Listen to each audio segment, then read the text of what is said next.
Okay, hello, Difflin11 here.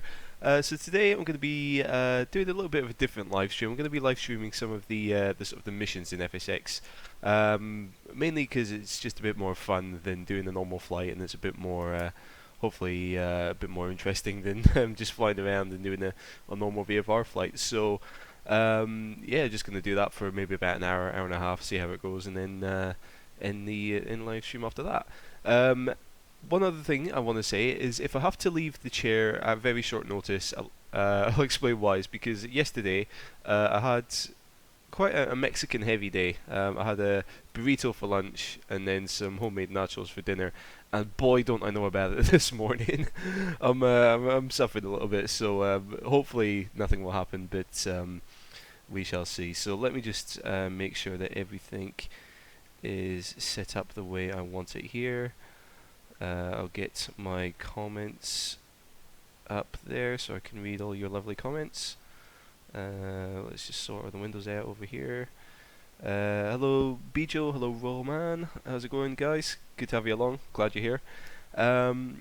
Right, so let's get started. So, first mission I'm going to do is, I think this one was in the original FSX demo, Flower Power. Basically, you're dive bombing a bunch of targets with bags of flour, so I'm going to jump into that one to begin with and have a bit of fun. Tazos, Posise, how's it going, man?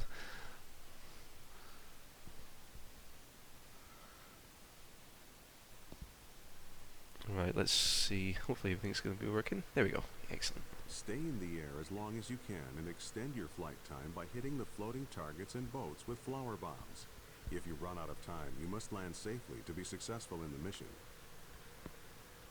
The large floating target platforms will add 10 seconds for every hit. The small moving boat targets will add 60 seconds for every hit. To drop a flower bomb, press Shift D.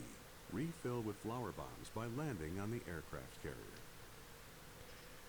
Okay, so I usually cheat by doing that.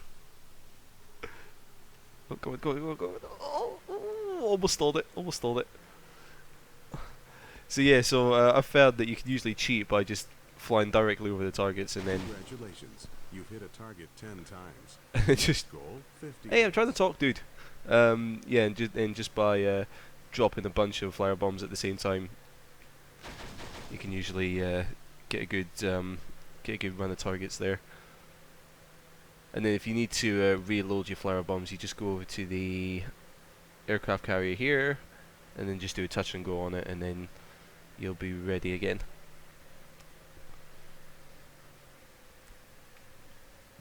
Oh, one other thing that I want to make you guys aware of is I think FSX Steam Edition is doing a sale this weekend. I think it's part of like the sort of the weekend sales on Steam. So if you're interested in For an added challenge, picking up, you can hey, switch between 3 different aircraft parked at the airport. Cycle the mission pointer to see where they're located. Then taxi up to the aircraft and stop. You'll be given extra time to take off in the new aircraft. so rude interrupting me like that. Yeah, so FSX Steam Edition I think is on sale at the moment. I think the game itself is 75% off, and I think there's quite a lot of DLC is 50% off. So if you're interested in picking up DLC for FSX Steam Edition, or if you're kind of new to the game or interested in it, yeah, you can pick up the game for 75% off. So it's worth a look. Okay. Oops, I think I missed that one there. Never mind. No, you're not late, Black. I've only just started. I did kind of mess up as well because I think I originally scheduled the live stream to be tomorrow at 11 AM. So I'm probably gonna have a few less viewers today, but yeah, because originally by accident I originally set the dates for tomorrow rather than today. Yeah, so all I'm going to do is just going to play a few of the FSX missions just to just have a bit of fun. Really, it's hopefully be a bit more interesting to watch than just me doing a VFR flight.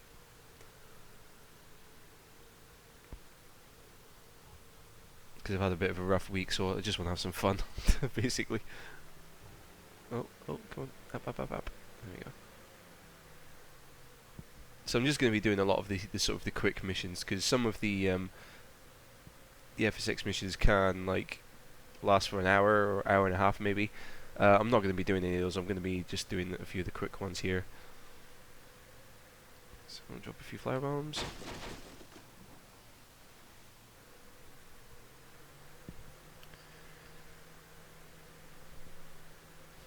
Yeah, that's what I'm thinking. Yeah, Saturday's better because Sunday you just want to like just relax and chill out. Yeah, I've already been up doing a few bits and pieces this morning, so yeah, tomorrow I just want to basically relax and chill out. So all I'm doing just now is I'm just getting for those 50 hits on target.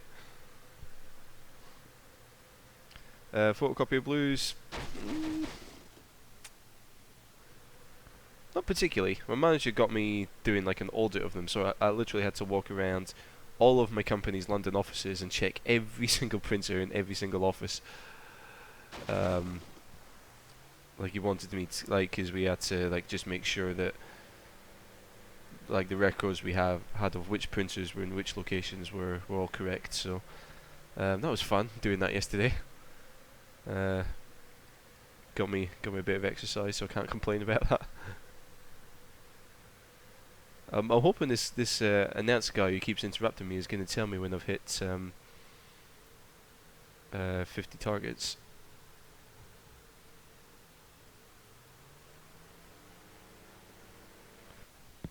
Oh, are you kidding me? What is that all about? See, this is what I don't like about FSX is the hit detection sometimes is absolute bullshit. Quite frankly, what is that all about? Ah, nah, sod it. I'm not doing that again. Right. Right. What was the next one I was gonna do? Rocket launch air carrier. Yes, that's a good fun. That's a good fun one to do. So basically, the idea behind this mission is you start off on an aircraft carrier, which is basically why I want to do this mission, and then you have to like patrol the airspace around a rocket launch, and yeah, it's a good fun mission. You get to fly the F-18. So what I will have to do is apparently activate on my DLLs, and also make a note of these commands here quickly. So if you bear with me 2 seconds, I should have done this before, but I'm bad at what I do. So Shift Q, touch Kerbal is Shift I, launch bar is Shift U, and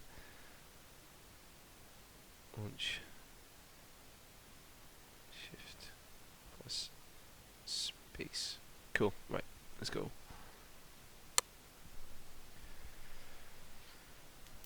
Oh, did A2A have a sale last weekend?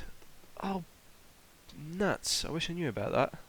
Because I've been tempted to pick up the Cessna 182 from A2A.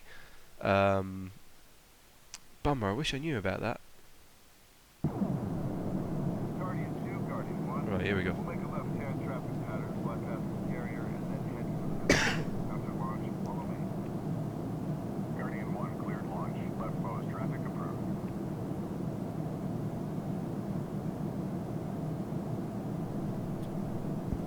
Did it say anything about me?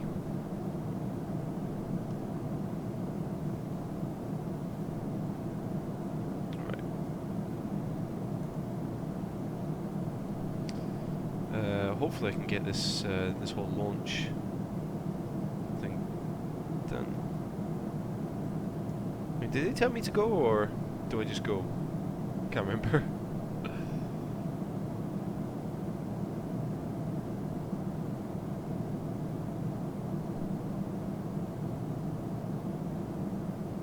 Alright, so he's gone. 1 airborne.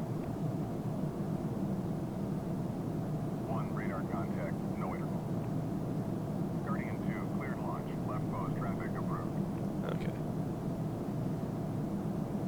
So I guess now I'm start moving forward, so...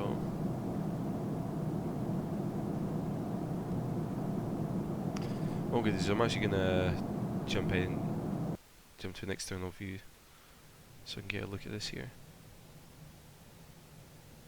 Whoa, look at the sea graphics glitching out there. Yikes, that does not look good. Oops. Okay, well the brakes work. That's a good sign.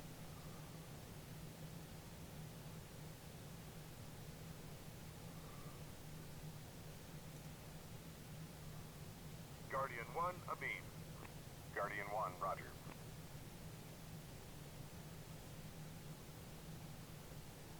Let's stop that there for a second. Wow, look at the ship and the waves glitching out there. I still haven't done like a full reinstall of FSX yet, so I do need to do that. Okay, it's not ideal, but okay, so launch bar was shift plus U. That goes down, and then shift plus I. Good, okay. Alright.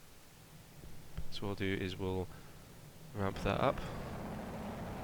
Whoops, another one. That one, and then ready, 3, 2, 1, go. 2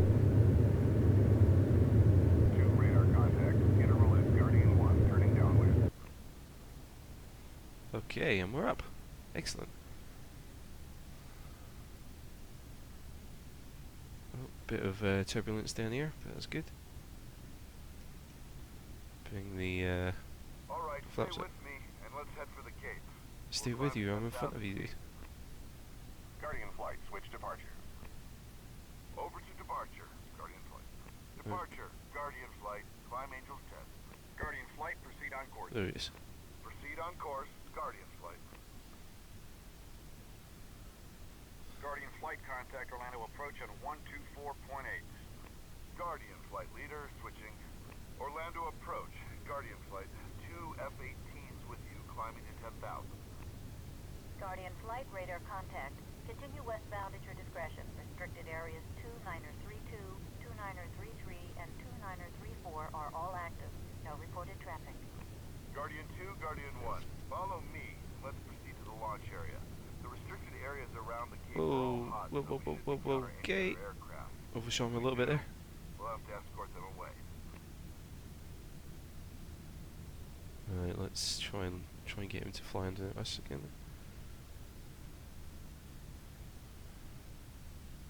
Well, I flew past him and not into him. That's a start. Okay, let's bring my comments back. Sorry, I can see a few comments there, but trying to concentrate on not crashing into my mate here.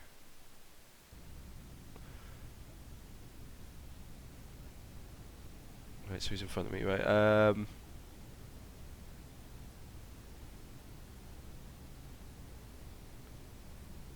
Oh, right, that's a bummer about the aerosoft thing. Not sure why that might be.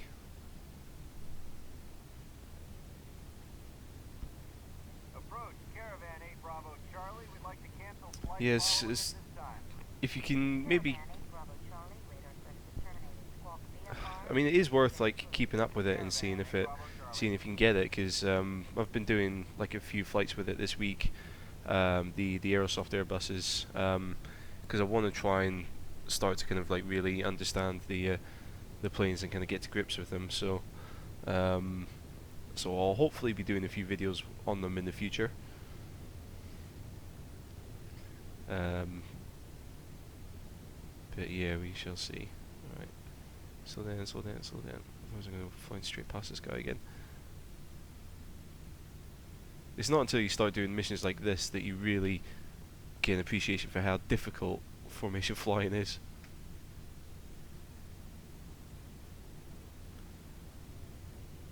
Come on.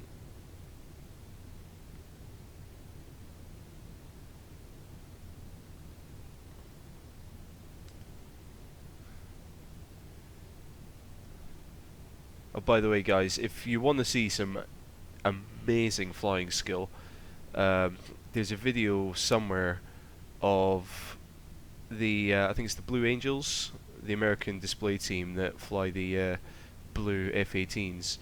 There's I think it's like a training video of those guys doing some formation flying, um, and there's four planes kind of flying in the pack. You've got the leader, you've got one behind him and underneath him, and then two under each wing, and they are literally the wingtips of the two guys on the sides are literally about that far apart. It is incredible. You've got to watch it. South. Let's separate for maximum coverage and orbit the facility counterclockwise on opposite sides of the gate. You fly ahead and take the west side, I'll take the east. Maintain 10,000 and maintain a 5-mile radius out to the pad itself. Approach. Guardian Flight breaking into Guardian 1 and Guardian 2. Guardian 1, squawk 3675, ident. Right, so Guardian 1, radar contact.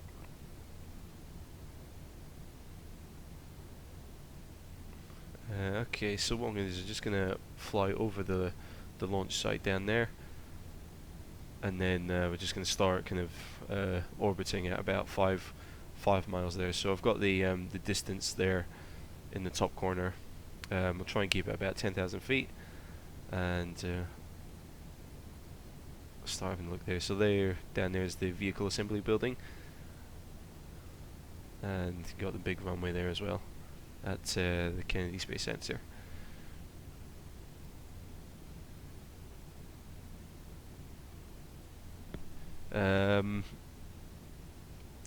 No, this is the default F-18, which is in FSX. There are, I'm sure there are jet fighter DLCs on Steam as well, but this is just the default F-18, which comes with FSX. It's I don't know how much kind of detail this aircraft goes into. I've not really flown it too much before, but I think it's more of a thing that you can just jump into and have fun with. Still with me? Caravan 8 Bravo Charlie, squawk, ident.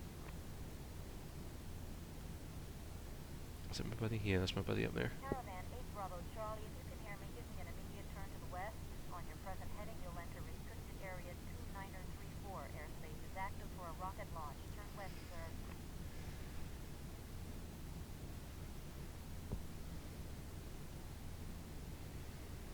Oh, Blue Angels Live. I'm jealous of that. Miles northeast of Space Coast Regional, a Cessna Caravan about to violate the restricted airspace. No mode C, altitude unknown. Looks like he's northeast bound, heading your way.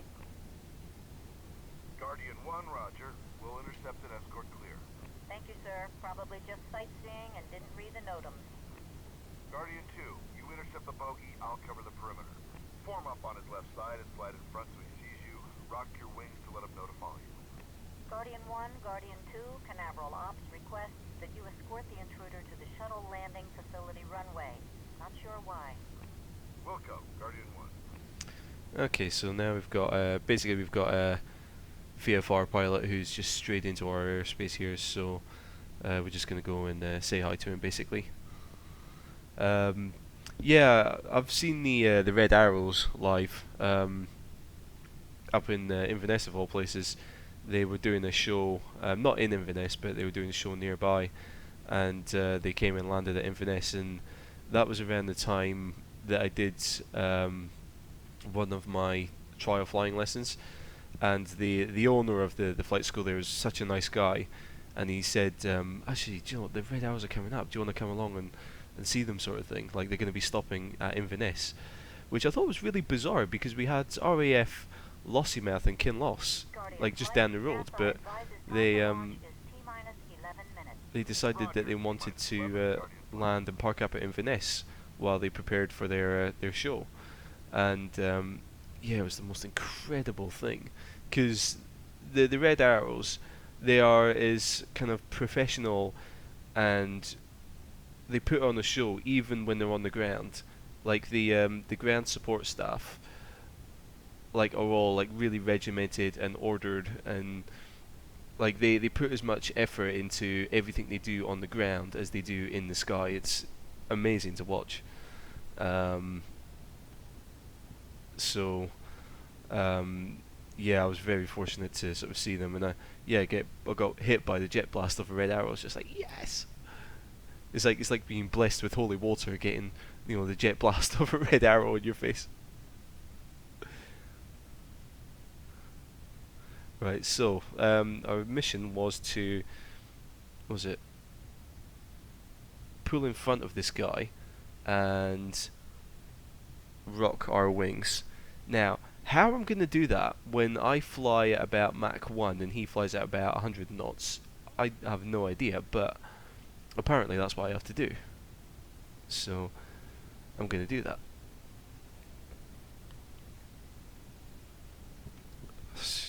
Shoot. Right, air brake out. He's turning! Why is he turning? Right, so apparently I have to get in front of him. God, he is actually going some. For assessing the caravan, he is going some. Right. Right, is he... Where's he? He's about to crash into me, the fucker. Right. Rock my wings. Has he got me? I don't even know where the runway is. I'm just cautious that I'm gonna stall in a minute if I don't sort this out. There he is. He's going right for that launch pad. Stop it. Right, air brake. I mean, how on earth are you meant to do this in real life? Right, I'm in front of you. I'm rocking my wings.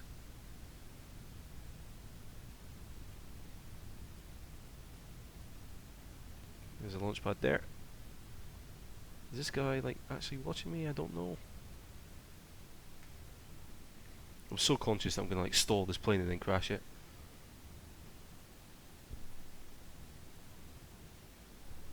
Right, air brake in. Let's loop around and try and pick him up again. The thing is, because I don't know if I've got him, I don't know if I'm gonna get like an confirmation that I've found him or anything.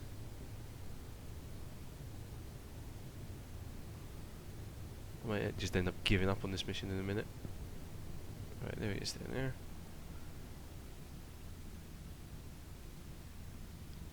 So failed the flower power one. I'm probably going to fail this mission as well. Although he is heading back to the towards the runway, which is a good sign.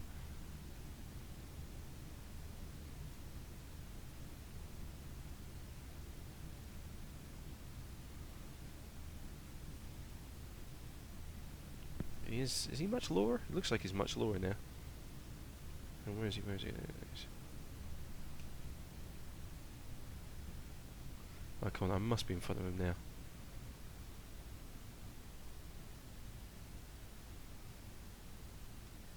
He's losing altitude, so I'll fly over the runway, kind of give him a hint that that's where I want him to go.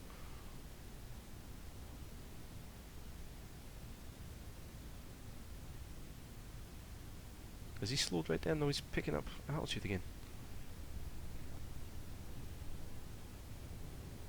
How on earth fighter jet pilots do this with GA aircraft in real life, I have no idea. Now where's he going?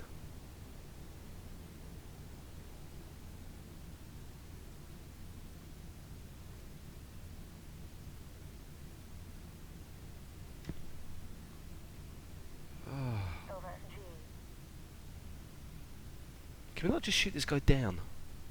It saves so much more trouble.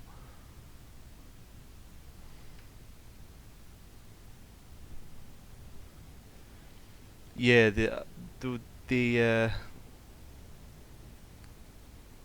so I'm just catching up on comments there because I'm trying to fly this thing in. Let's see. Favourite payware plane? At the moment it's probably... I mean, I've only got two, and they're both awesome for different reasons. The A2A Cessna 172 is an amazing amazing plane. I love it to bits. So if you're into VFR flying and GA planes and stuff, and if you want to like learn how to fly a small aircraft realistically, uh, the A2A Cessna is probably hands down, the best one out there.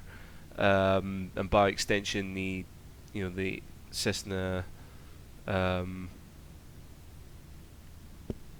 what's it? The Cessna 182 is also a very, very good plane. It's kind of built on the same technology, sort of the engine, not the engine, like the same sort of simulation the A2A did with the 172 they did with the 182. If you're more into commercial jets and stuff, I think anything by PMDG. PMDG do a lot of this sort of the Boeing aircraft. They've done the 737, the 747, and the 777, and they're like regarded as the most detailed commercial aircraft developers out there. I personally, at the moment, have the Guardian 2, that's the strip right under us. Lower your gear and make it touch and go to let them know to land. Not sure why they want them there, but we do what we're told. Guardian 2, clear touch and go. Caution, alligators on or near the runway. oh great, alligators nearby. I also have the Aerosoft Airbus A318, 319, 320, and 321. Because Airbuses in general are kind of much more kinder to a pilot because they're quite automated, so they're easier to fly, essentially. So I've started my kind of venture into commercial aircraft with the Airbus, but when I've saved up the money, I will try the PMDG Boeings as well. I'm very tempted to pick those up.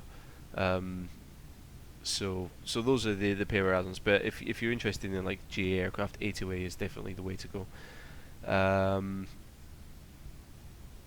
Attention all aircraft, Yes. restricted areas 2932, 2933, and 2934 are active. NASA advises launch in T-minus 3 minutes. Uh-oh.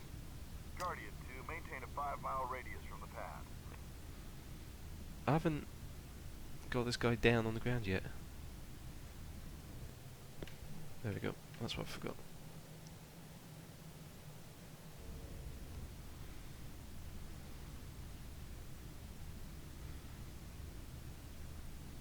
Watch out for them alligators, apparently. God, the turbulence here. Guardian 2, follow the caravan to make sure he lands. Right, so I think the caravan's doing what we want them to do now, which is good. NASA shuttle landing facility, Caravan 8 Bravo Charlie. I think the fighter plane wants me to land there. Caravan 8 Bravo Charlie, affirmative. You violated restricted airspace and are requested to make an immediate landing. The good news, this is the same runway the space shuttle lands on. Bad news is that NASA security officers are waiting for you. Wind And the alligators. 353, runway 33 cleared to land. Attention all aircraft, restricted areas 2932, 2933, and 2934 are active. NASA advises launch in T-minus 2 minutes. Oh God. Caravan 8 Bravo Charlie. Roger. I guess I forgot to check for NOTAM. Numpty. Guardian 1, Guardian 2, NASA scrubbed the launch. The intruder is too close to maintain security protocols and safety. Attention all aircraft. No. Launch scrubbed. No, don't. Oh my God. You bastard. Engage target. Guns active and. You numpty. Right. So 2 missions down, 2 missions failed. Right, fine then. Right, now I can catch up on comments. Yes, the A2A Cessna was the one I used in my Orbiter with an S live stream, and also the Canary Islands live stream as well. I mean, anytime I fly the only time I'll fly with the default Cessna 172 now is in tutorials, because in all of my tutorials I try and use the default planes, because that's what people who are new to FSX will only have available before they kind of get familiar with add-ons and payware and stuff. They'll only have the default planes available. So in all of my tutorials I've used default planes, because that's what's available to in the base game. But yeah, the A2A Cessna, like anytime I'm flying just on my own, or if I'm doing a live stream, or if I'm kind of demonstrating something else, then yeah, I'll always use the A2A one, because it's like you don't really get a feel for it until you've actually flown it. It flies so differently compared to the default FSX Cessna. It's scary at first, because it handles so differently. You're not familiar with how it controls, but it is absolutely, once you've kind of put in a little bit of time to kind of understand it and use it and work with it, it's such a rewarding plane to fly, and it's so much more kind of involved than the default Cessna 172. So I would definitely recommend it. It is expensive, but it is worth it. Trust me, it is worth it.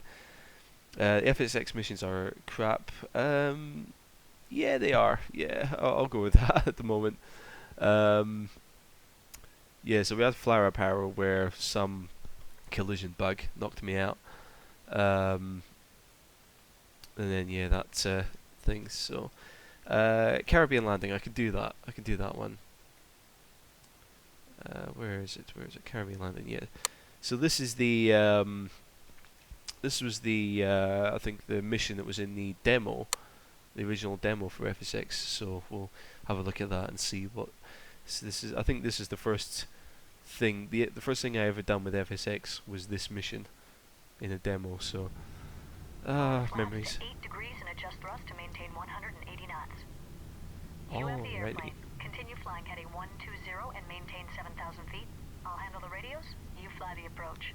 The airport's about 25 miles ahead of us. The approach controller will probably vector us out to the south, then give us a left turn to line up with the runway. What was it? 180. Right. Well, let's take advantage of the autopilot here.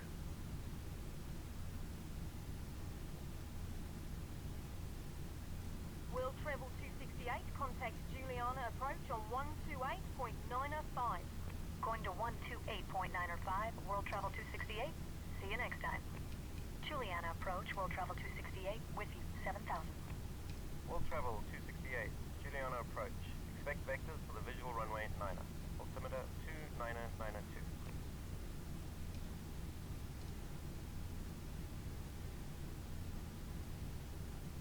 World Travel 268, turn right, heading 130, descend and maintain 3,000.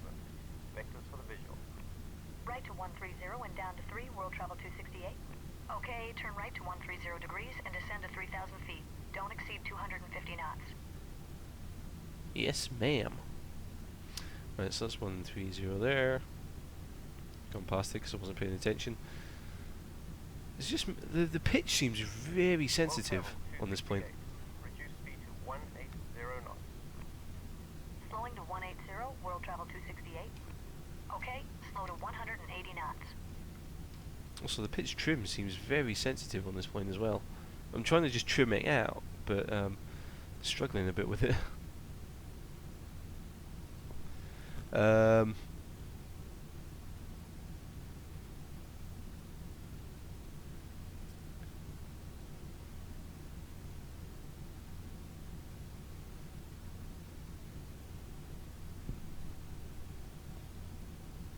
Yeah, I mean, yes, a lot of the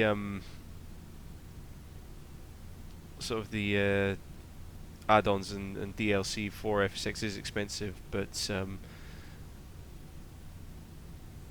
it's a toss-up though, because a lot of it is worth it. Like the level of detail that some of the add-on aircrafts go into compared to the default planes in the game is unreal. Like in the A2A Cessna.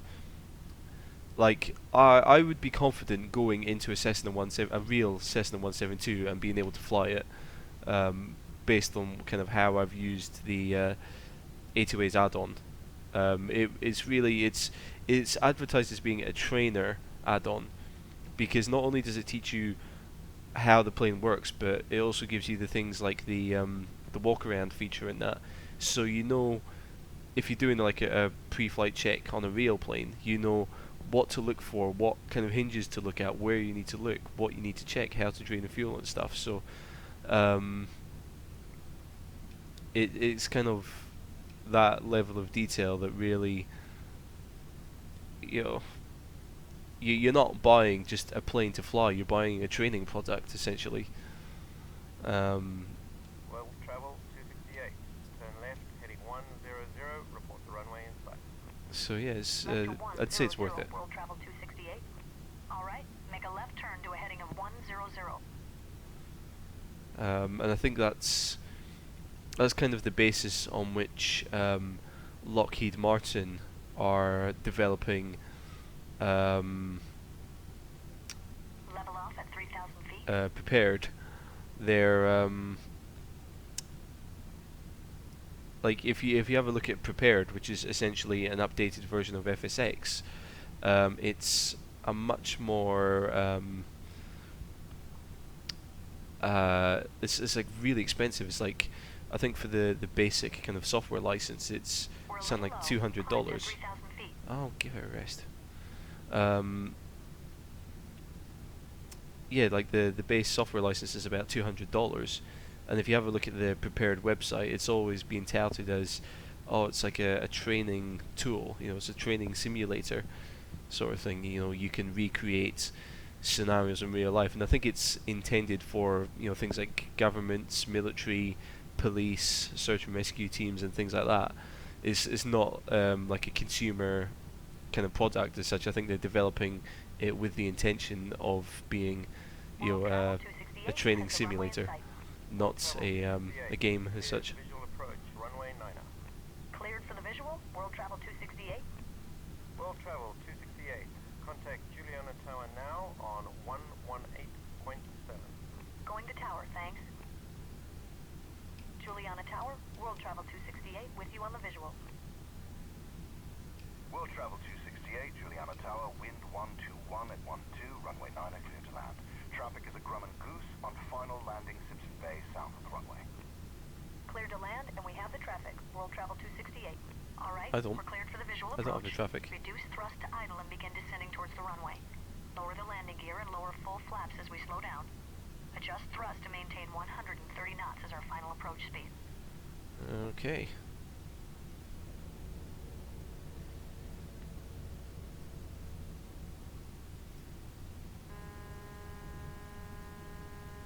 It's just a warning until the wheels come out. It's good. I don't have. Do I have an ILS there? Yeah, I do. Excellent.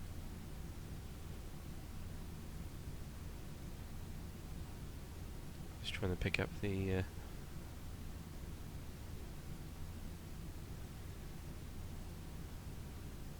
There we go. Okay.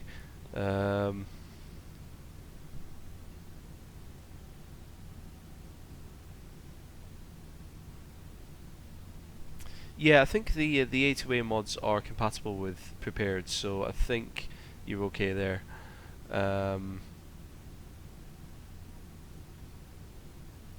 Yeah, X-Plane. I think the general consensus with X-Plane is that. Before landing checklist, landing gear, down. Flaps set to 45 degrees. I know Before I've landing done this checklist, before. complete. I've done this before, Lav. Don't worry. Yeah, the general consensus with X-Plane is that. Flight attendants, please be seated for landing. Can you stop interrupting me, please? Jeez. Yeah, I think the general consent. I keep repeating myself now.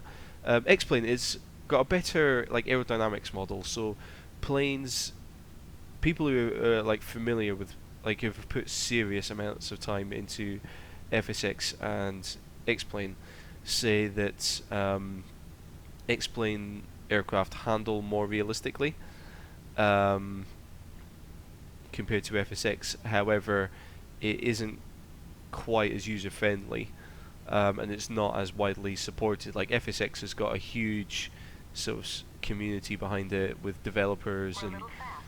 Maintain um, 130 knots on final approach. shush. It's got like a huge community of developers and modders and all sorts behind it, whereas X-Plane doesn't quite have that support yet. They are gathering support now. There's a lot more people who are making, high quality add-ons for X-Plane, but I think FSX is still the most supported of the simulator or the flight simulators there. But yeah, like you really have to kind of know what you're doing and understand a lot of the sort of the aviation jargon that comes with flight simming. Like X-Plane's definitely not a newbie friendly game. Like you really have to know what you're doing before you jump into that. But given the quality of the add-ons for FSX, I think me personally, I would stay with FSX for the time being.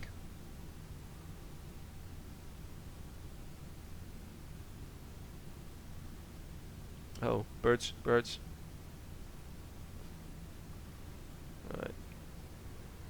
So I don't. Orbit 326 There we go. Juliana Tower, position and hold. Position and hold. Orbit 326 heavy. Get reverse thrusters out. World Travel 268, welcome to St. Martin. Turn left next taxiway. Well, I missed it. World Travel 268, continue taxiing and use one of the two turning bays on the right to turn around, then make your way to the terminal via the runway and taxiway Delta.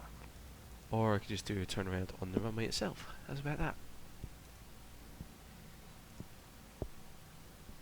I love how he told me to turn at the next taxiway when I'm still travelling at about 100 miles an hour. Bring the flaps up, because that's what real pilots do.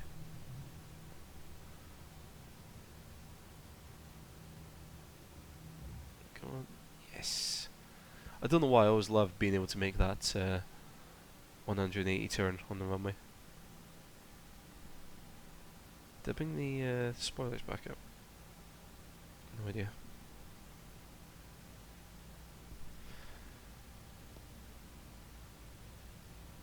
Yeah. Was it this one he told me to go to? I'll go down one more, that guy can wait at the end of the runway. Yeah. Yeah,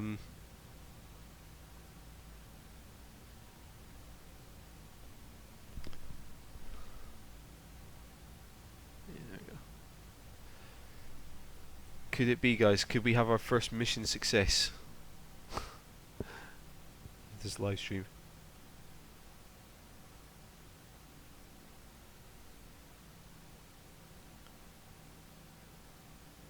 Orbit 326 heavy. Yay! 112, clear to They're still talking over me, but I don't care now. I'm happy. Takeoff. Orbit 326 heavy.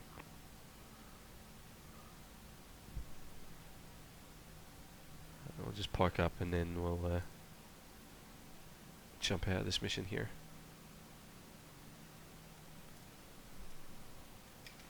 Right, so and then escape.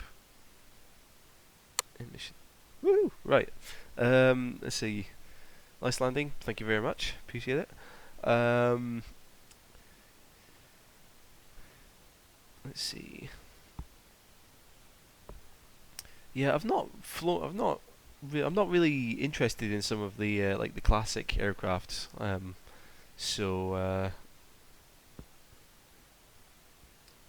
Yeah, I'm not too familiar, but certainly like I can never speak highly enough about the 172 from A2A. So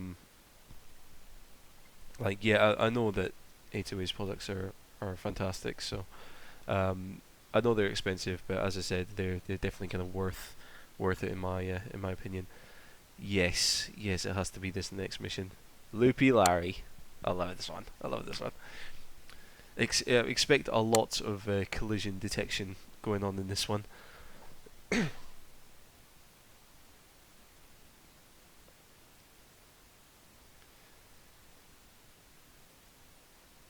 Yeah, I've been tempted to have a look at the was it Piper Comanche? Is their latest Piper aircraft? and I think they're working on an Aerostar at the moment. I think it's like a twin engine prop that they're working on. Go ahead, take off. I'll be in position by the time you come back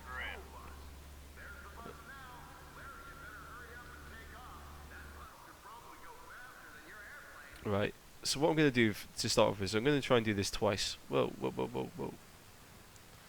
So I'm going to do this first of all from an external view, and then I'm going to try and do it from the cockpit.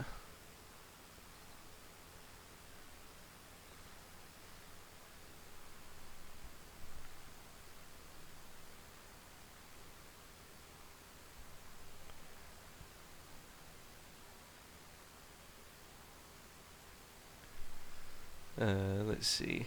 Okay, Larry. I'm all lined up on runway 18. You let me know when you're ready for me to roll. Okay. Need to get my camera sorted out first. Right. Doing this from an external view isn't too bad, but trying to do it from the virtual cockpit is damn near impossible. But we shall have a go at it and see what happens.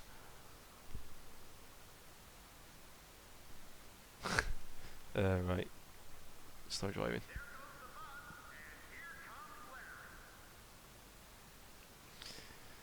I remember. Steady at 50 miles per hour. Ready when you are. Oh god, this aircraft is so slow.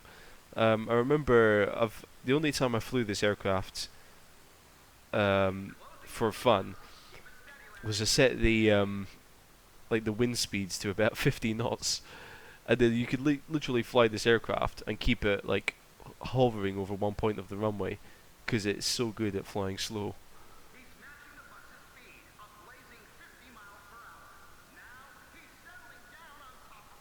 No, no, calm down. Announcer. God, no, no, no, no, no, no, no, no, no, no, no, no, no. Gotta be quick, gotta be quick. That was it, that was it. I'm down. That's you up there. Sounds like you're aboard. There we go. Apparently that counted.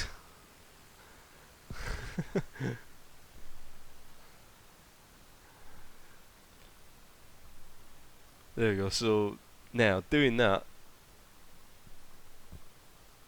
from an external view is nice and easy.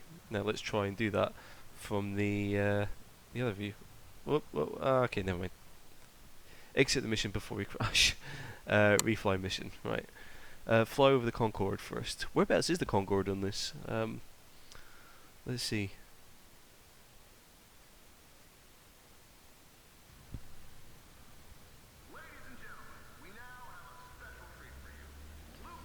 Alright, let's go try and find the Concorde. Go ahead, take off. I'll be in position by the time you come back around. Hey Larry. Or am I Larry? I can't remember. Where's Concorde? Oh, I see it, I see it, I see it. Funnily enough, I was watching a video on Concorde last night.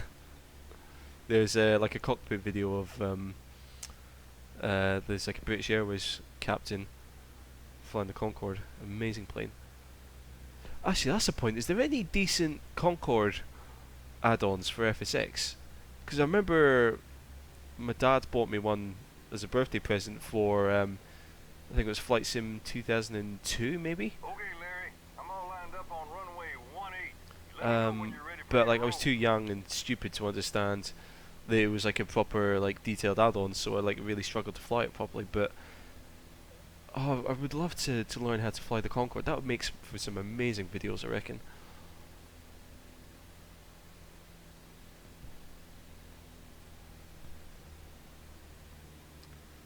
Duxford. Well, I think I gotta go to Duxford then. Yes, this is a Piper Cub. I think it's still like a very popular aircraft. No idea. Like, I mean, just a personal preference. Like, I don't like kind of older aircraft, but I think this is still a very popular and yeah,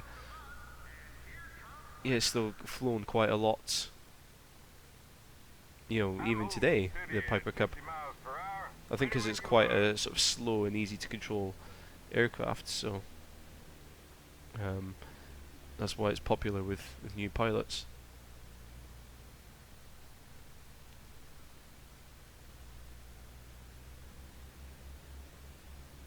God, look at that bus shaking.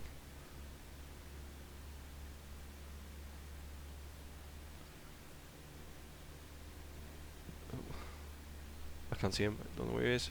That was it. That was it. I'm on it. I'm on it. I'm on it. That's you up there. Sounds like you're aboard. There we go.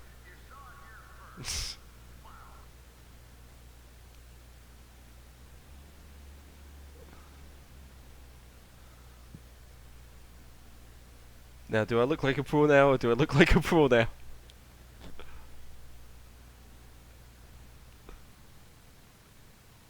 Should we do the customary flip over at the end? I think I don't have a choice. There we go. No! That can't it, that can't it.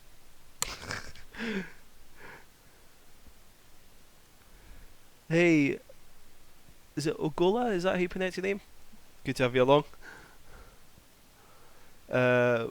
The other plane was an Antonov. Yeah, it's the Antonov.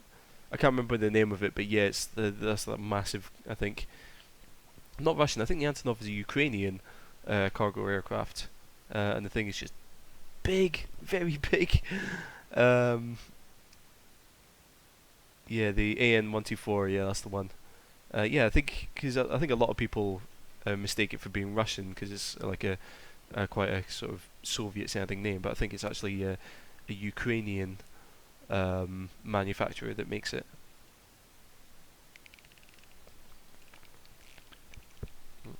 What time is it? Oh wow, it's almost an hour already. Good, good stuff. Right, let's do a few more, shall we? Jet City. Yeah, that was one that I wanted to try. If I can find it. So basically, you've got a bunch of targets that you need to fly through.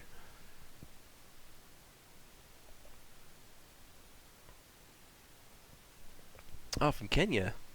Ah, I think you're my first African live stream viewer. Right, okay, there's something about the targets that I need to fly through there. Well, I think the problem I've always had with this mission in the past is that I always kind of overstress the aircraft. But we'll have a look. We'll have a look. It's just a bit of fun. No one really cares. Duxford Airbase. Yeah. Whereabouts in England is Duxford? My geography is terrible, so has an SR-71. Oh wow. Okay, I definitely need to go there then. Take off, fly through all the gates, then return to Boeing Field. All Land on either right. runway with as much time remaining on the countdown timer as possible. Each gate you fly through will add time to the clock. The order you fly through the gates is up to you. Don't rush. Flying slower will allow you to make tighter turns. Press the K key to cycle the mission compass to each gate. Remember, some gates may be hidden by the scenery.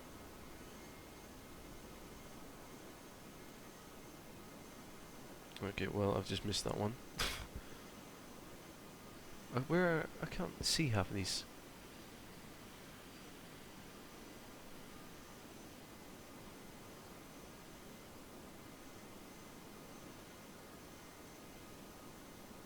I can't see half of these targets.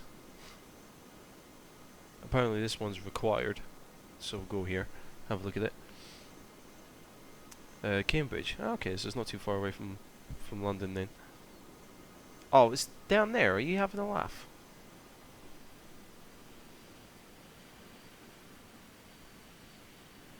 Oh, come on. Half of these targets aren't popping in at like the last moment.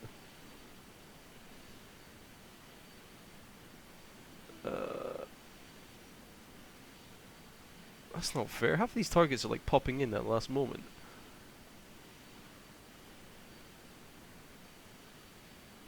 There's 30 more seconds. Yay, go me.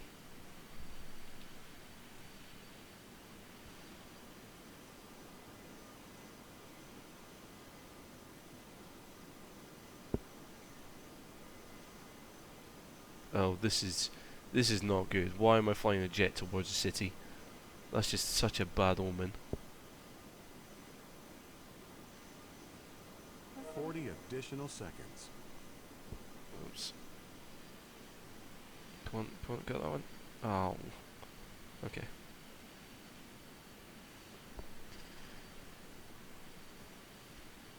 You're 11. Well, I might have to have a little drive up to Cambridge on one point then.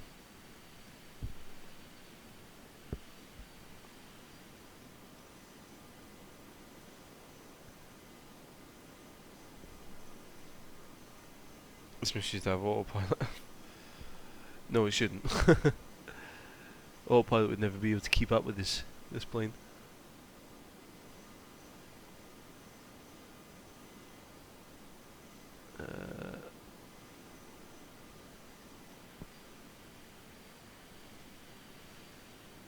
Thing is, there's a mission like this in Grand Theft Auto 5 that I did quite well with. Oh lord. Okay, That let's. one gives you a 60-second No. bonus. Come on, make it through, make it through, make it through. No, this is bad, this is bad, this is bad. Damn it. Okay, well, I think I'm not going to play that mission. I don't like that one at all.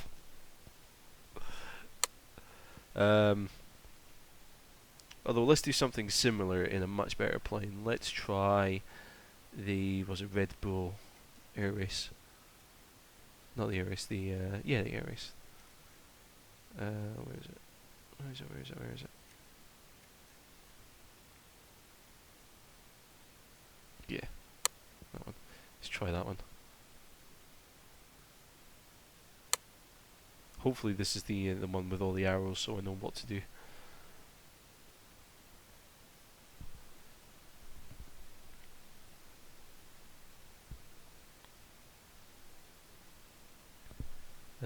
Let's see, let's see, let's see. That's something I want to go and see as well. Actually, is the Red Bull Air Race, because I know they used to do it in London. I think did they do it in London once or twice, and then they moved out to Ascot, I think. Remember, you must fly through each gate in sequence. Is this the one with the arrows? Gate 1 is up ahead to the right of the runway. A 5-second time penalty will be assessed for each pylon that is clipped, so stay in the middle of the gate when passing through. Yeah, this is one with the arrows, good. Okay, wish me luck. I'll need it. Turn hard to gate 2 on the other side of the field. Okay, let's do that. Oops, there we go. Cross the field to gate 3. Come on. Turn to gate 4. Did I miss that one? 5-second penalty No, for I hitting didn't. the pylon. Yeah, I'll never be a Red Bull Air Race pilot. After gate 4, you must go vertical before going to gate 5. All right then.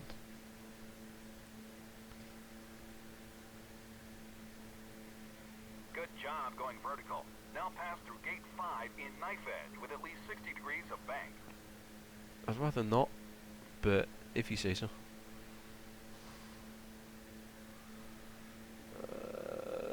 Go on. Good pass on gate 5. Now go to gate 6. Okay. Now cut across the runway for gate 7. Sheesh. 5-second penalty for hitting the pylon. After gate 7, you must go vertical again before making a touch and go. Give yourself some space, then pull up for the vertical. Okay.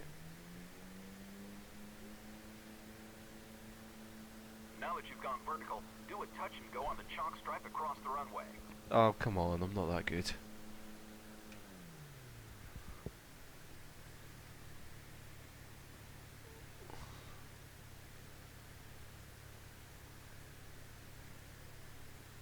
Good touch and go. Now cut across the runway for gate 8. That's more like a carrier landing than a touch and go. Did he say knife edge there? Cut back across the runway again for quad gate 9.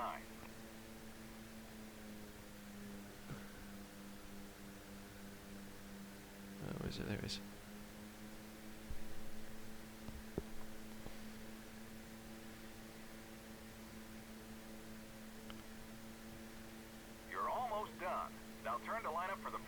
10 across the runway. Where is it? Where is it? How am I meant to? Okay, You were too high on gate 10. I know. Circle around and try it again. Do you ever think that was by design? That was too high?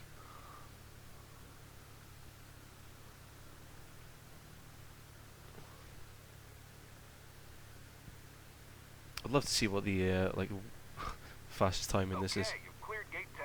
Go ahead and land on the runway. I wonder what the fastest time is for each of these Red Bull air runs.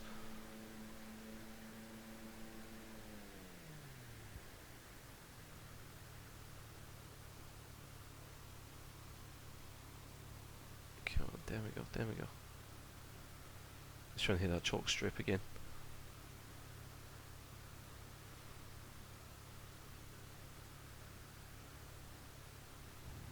Nice.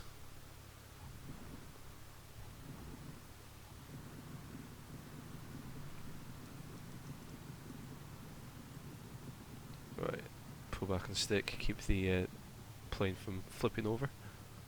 Congratulations on successfully finishing the course and landing. Yes! Here are a few tricks to get a faster time. At the start, climb for altitude, then dive for gate 1 to build up speed. You can fly the whole course at full throttle, but take care when performing the touch and go at high speed. Avoid pulling more G's than necessary as speed bleeds off when G-loading. Fly fast and smooth. Don't climb unless you have to, and always anticipate the next gate. Right, let's try that one again. I'll see if I can do a better time. And then whatever my time is next time around, I'll see if you guys can beat it.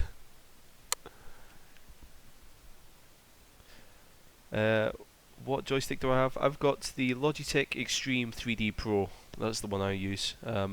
I've been tempted to pick up like a HOTAS system, but I'm sticking with this for the time being. Hello from Sydney, Australia. Hello from London, England. Good to have you along. The timer stops when you clear gate 10. Remember, you must fly through each gate in sequence. Let's see. I just want to check the Gate 1 is up ahead to the right of the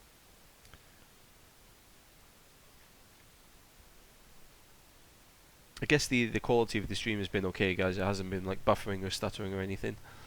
Because I know they've had a bit of trouble, but my internet was upgraded recently, so we should be alright.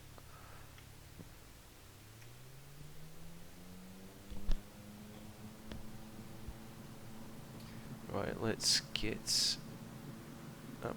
So I'm going to try and go for a fast time this time, and then you guys let me know in the comments once this video's processed and uploaded. You guys have a go at this and let me know in the comments how you did. I'll be interested to see. Little challenge to you all. turn hard to gate 2 on the other side of the field. Oh, building there. Don't want to hit that.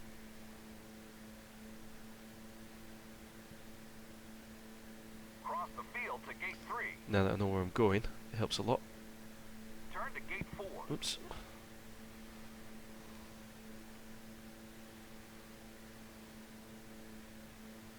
After gate 4, you must go vertical before going to gate 5.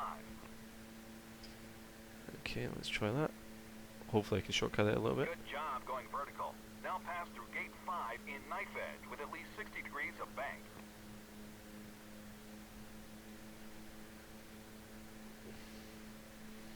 If I hit it at a bit of an angle. Good pass on gate 5. Now go to gate 6. Okay, well. 5-second penalty for hitting the Oh, and I missed it as well. Damn it, no. Okay. That's fine. No, we'll stick with this time. We'll stick with this.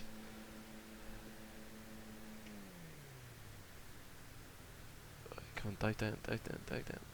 No, oh, this is still bad. Now cut across the runway for There we gate go. 7. After gate I don't know 7, how that you must registered. Go vertical again before making a touch and go. Stay at least 1 meter above the ground. We're not out here to mow the grass. Are we Give not? yourself some space, then pull up for the vertical. Okay. Now that you've gone vertical, do a touch and go on the chalk stripe across the runway.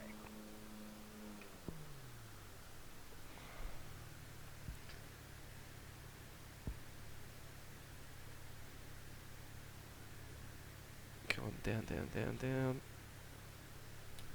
Your main wheels must touch the Oh, ground for the touch and no. go to count. Try it again. That's not fair.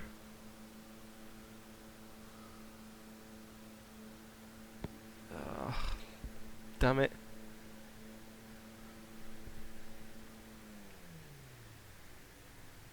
Alright. Make a hard turn there because that bleeds off a lot of speed. We'll come in from much more leisurely landing here. Down. Good touch and There we go. go. Right. Now cut across the runway for gate 8. I've messed this run up completely, but we'll see how we go. Cut back across the runway again for quad gate 9. Okay, I can do that.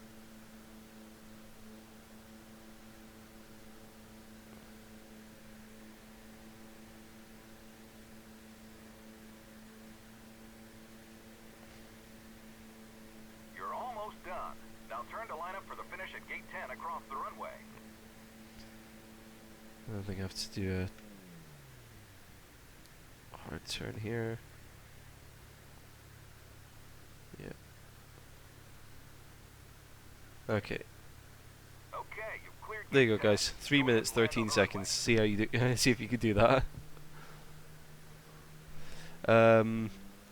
Yeah, there is. There's. I know that there was a new game which looked like it was specifically designed for kind of Red Bull air racing. So there is one out there, I think, which deals with this. I don't think it is handles like anything like FSX. I think it's more of an arcadey type game, but I'm pretty sure there is one out there. There you go, 3 minutes and 13 seconds. See if you guys can do that tonight. And let me know in the comments on this live stream once it's been put up on the channel and processed. Let's see. Congratulations on successfully finishing the course and landing. Here are a few tricks to get a faster time. At the start, climb for altitude, then dive for gate 1 to build up speed. You can fly the whole course at full throttle. Yeah, I did do better in my first try. Go at high speed. Avoid pulling more G's than necessary as speed bleeds off when G-loading. Fly fast. Yeah, I did. Yeah, it was about 2:45 in my first run, but yeah, I was going for it that time because I kind of knew where I was going. But never mind. It's just a bit of fun, yeah. Is it worth doing the Reno air race? We'll finish off with that. Yeah, let's do this Reno air race as well. It's another bit more fun as well. Although, actually, what I want to do is I want to have a look at the tutorial because I think there's some special controls. Never mind. Right, let's go for that. Try this as well.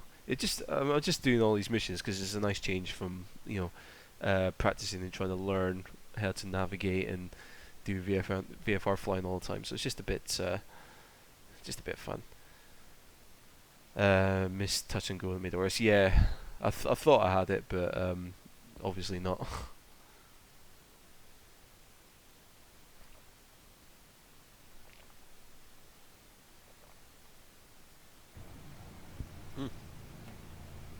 Okay, we're going. Well, wow, look at that. Look at those planes shaking that much.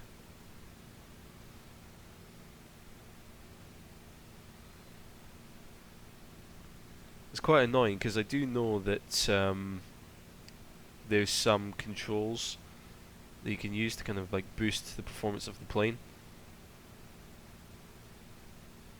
in this.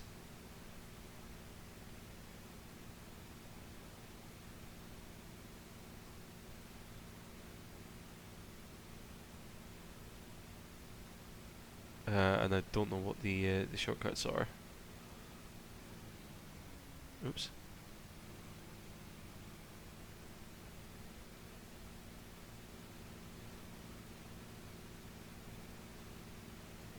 Are we racing already or not? I think we must be racing already.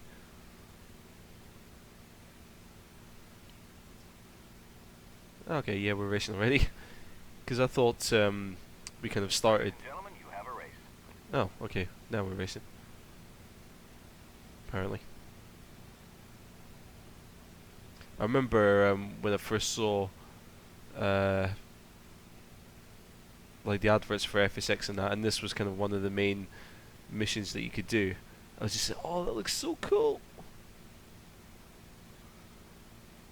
And like I saw the like I think the trailers for FSX, and they were all like related to this Reno air race type thing. It's just like, oh, it looks awesome. And the thing is, you can't race at like full throttle the entire time, otherwise you sort of burn out the engine.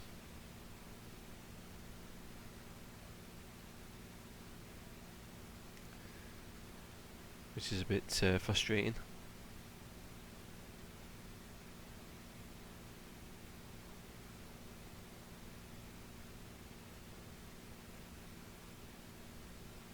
I'm no good at this race, by the way, so don't expect me to win or anything. Back off on the power. Your engine is being damaged. No surprise there.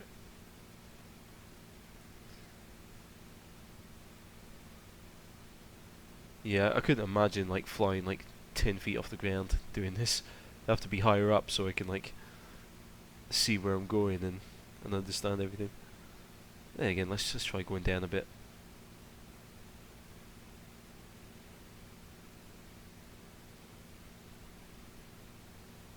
Try and get a bit lower. Is there any benefit to flying like very low in the Reno air race?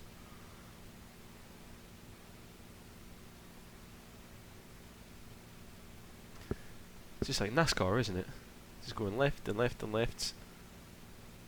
Say hi to those people in their houses. Whoops. Nuts. Damn it.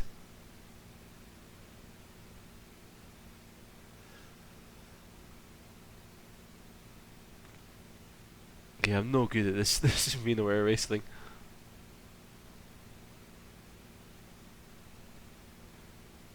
The thing, like, I don't get that. Like, how are you meant to back off the power and keep up with these guys out in front? Oof. There, is that low enough? Yikes.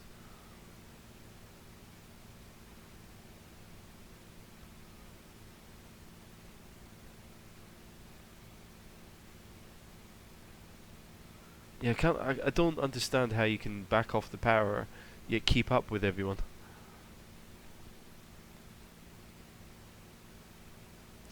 Maybe I just don't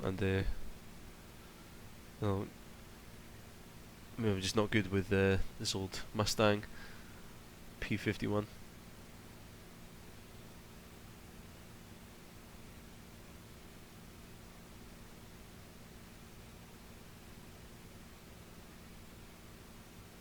There you go. Right. So I mean, so that's full throttle for me now.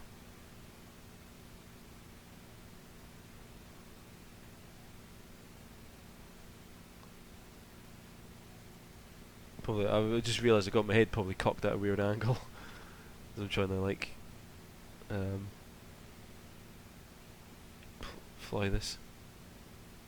Oops. That was a bit close. No, don't get ahead of me. I was beating you guys. The only guys I was beating. Yeah, I've no idea how on earth you keep up with those guys out in front. I mean, I know I'm like gaining and losing altitude quite a lot, which is probably part of it, but yeah, cannot get my head around it.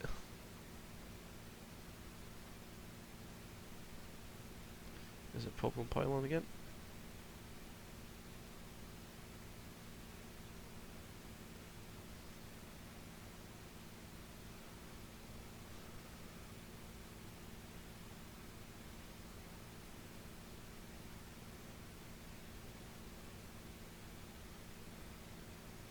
I'm going way wide here.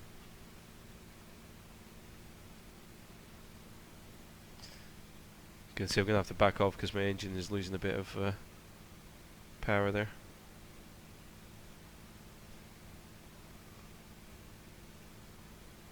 See, even when I'm running full throttle, like I can't keep up with these guys, so I'm not sure how you're meant to do it. I'm sure you guys are probably telling me in the comments, but I can't read it because we're concentrating too much.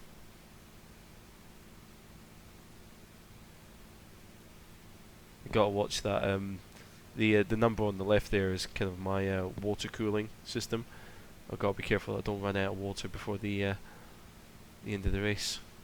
Otherwise my engine will catch fire. And I don't fancy that happening.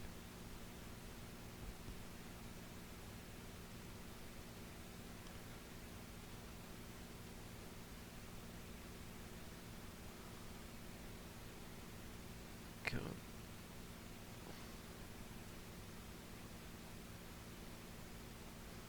Yeah, it's probably all this like altitude that I keep gaining and losing, which is causing me to fall behind. That must be the only. That's the only thing I can think of that would be doing it.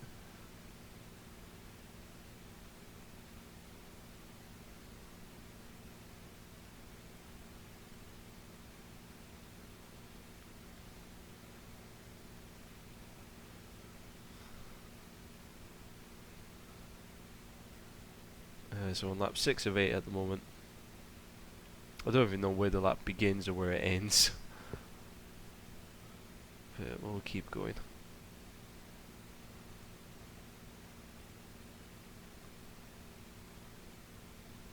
Going way wide here.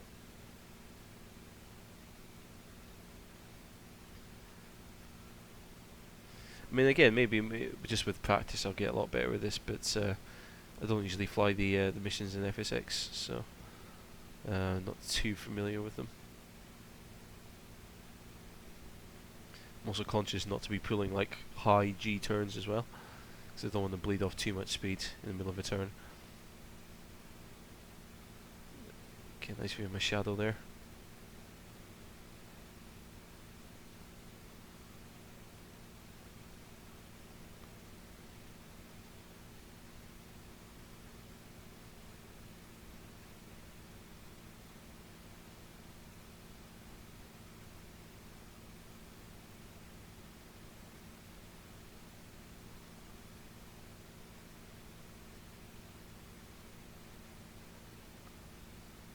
Oof, close to the ground.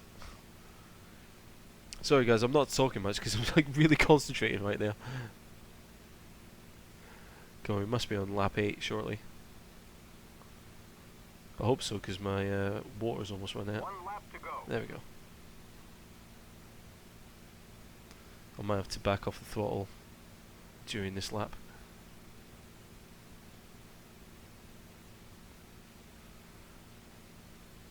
Go out for a little bit. Bring the plane down again so you can see his shadow. Oh god.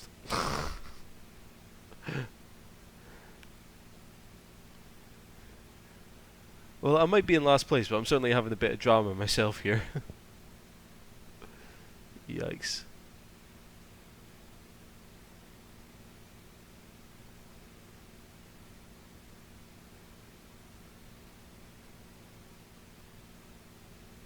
I've been watching too many videos of fighter jets doing low passes on people. Your ADI is just about gone. I know. But the race is just about over.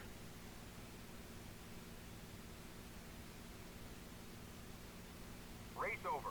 Climb for altitude and cool off before landing. Alrighty then. Right, let's see. Right, now I have to catch up with the comments there.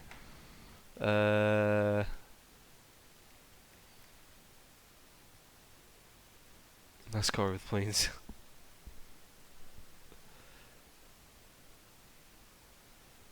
Yeah, I think A2A do have the Mustang as well. Let's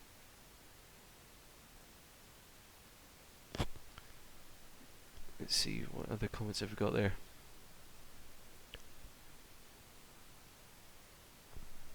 Yeah, I mean, if you watch videos of the real Reno air race, I'm sure it's much more fun. But flying it is quite interesting because yeah, you really have to kind of concentrate, and like you saw how low I got in some of the some of the gates there, but yeah, I guess to watch it's probably not the most thrilling mission that I could show to you guys. But yeah, anyway, I think that's probably the last of the short missions that I'm gonna do. So what I'll do is I'll bring this into land and then maybe end the stream there, I think.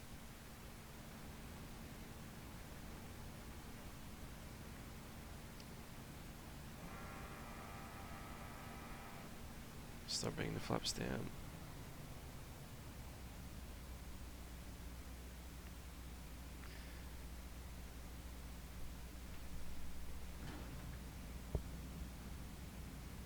Well, it's a mission success. It didn't crash, which is a good start.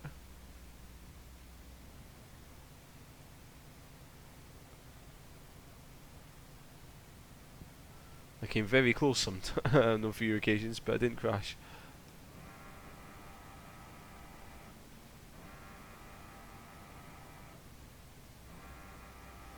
Get those flaps out.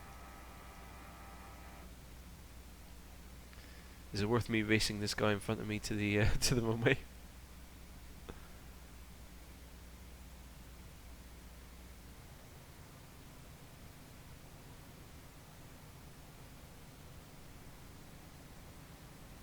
Yeah, I've no idea how you meant to win that race.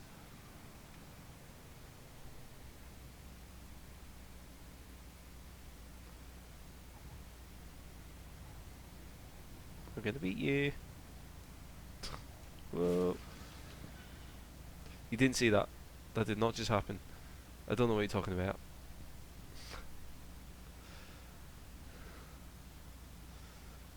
Don't flip over, don't flip over. Hey. Right, let's end that there. I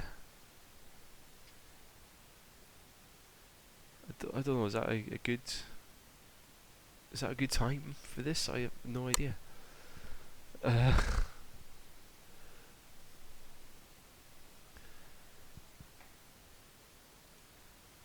Flight extreme weather would be nice. Okay, well I think the next time I do a live stream, I'll probably, yeah, I'll see what extreme weather I can find and see if I can maybe demonstrate some whole sort of ILS like landings and approaches and bits and pieces. Just trying to think of like some initial ideas for the next live stream. But yeah, extreme weather. I think we can definitely have a go at that. I'll probably just do one in. Or actually, could I do one in the Airbus? That'd be quite interesting because the auto throttle in the Airbus likes to go a bit crazy in bad weather and turbulence and that. So that could make for quite an interesting video. Yeah, let's try that. So. Yeah, I think I've covered sort of most of the missions, most of the quick missions I want to do for this live stream. So, yeah. So, if you guys have got any questions or anything you want to ask me, yeah, just ask away quickly. Yeah, and I'll happily answer them just now. So I'll keep an eye on. I'll give you guys a few couple of minutes to see if any questions come through. Yeah, that should be that. Does the Airbus do a Cat 3 landing? Yes, it does. Yeah, I think the Airbuses can do all categories of ILS landings. So I think the Airbus can auto land as well. So yeah, I think it's that's why I'm thinking it might be good to do sort of an extreme weather live stream with the Airbus rather than the A2A Cessna. Okay, cheers FSX. I'm glad you liked the stream.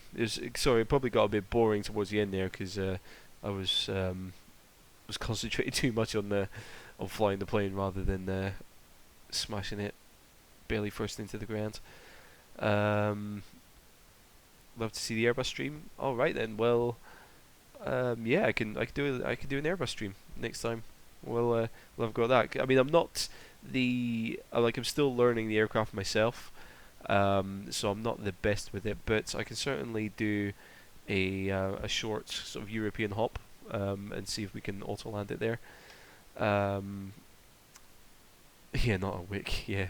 I think that's a common thing though, because I think there's a few airports which where the ILS or the VORs are a bit skew with. What am I more accustomed to, Boeing or Airbus? I don't really have a preference. I'm more accustomed to the Airbus because that's the only payware aircraft that I have at the moment. But I am, yeah, I will be getting Boeing, the Boeing or the one of the PMDG Boeings, probably the 737NG. I want to get that at some point. The other thing I want to do is because I'm going to try and like sort of transition into more commercial jet flying.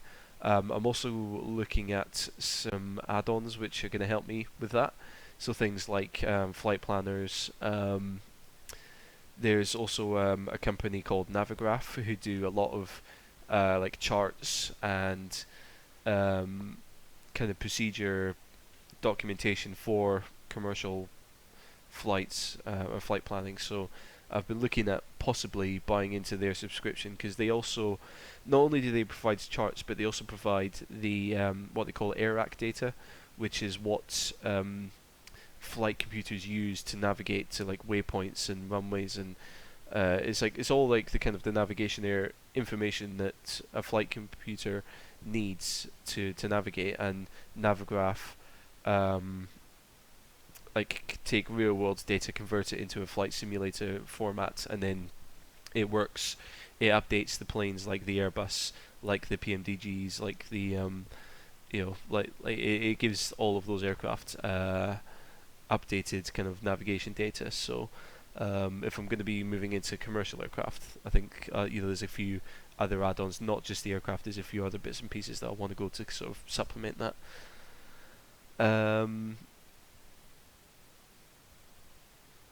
Non-position approach. Yeah, I think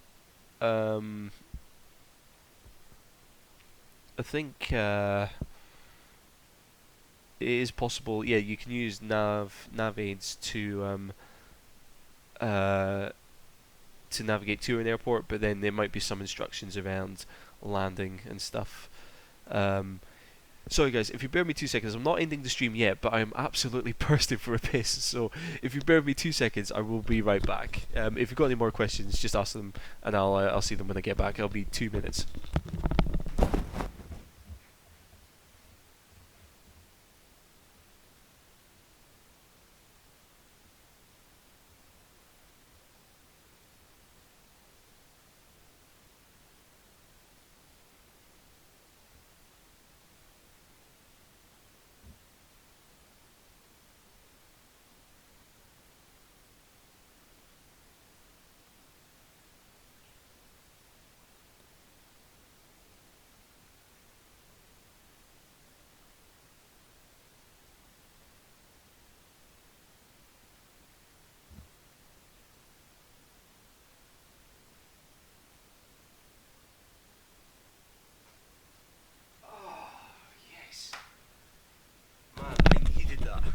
Okay, I'm back. Sorry guys, I really needed that. God. Cessna 172 do a Cat 3 landing. The Cessna 172 cannot do a Cat 3 landing because the Cat 3 ILS systems or auto land procedures need certain hardware installed on the plane to be able to do it. So I think you need things like a radio altimeter, which a Cessna doesn't have by default. I think you can buy instruments that you can just kind of like sit on the dashboard that will do the job, but the Cessna 172 by default does not have all of the hardware required for an auto landing. I think you need multiple flight computers to do an auto landing. Like I think the Airbus for an auto land procedure, I think the Airbus has 2 autopilots plus the auto throttle, which is so it's essentially three computer, well, at least 3 computers controlling just the control of the aircraft, let alone navigation computers and all sorts of other things and bits and pieces. So a Cessna 172 will not be able to do an auto land, I'm afraid. What an interesting coat hanger. It's plastic and it's red, and if that's interesting, then fair enough. Hold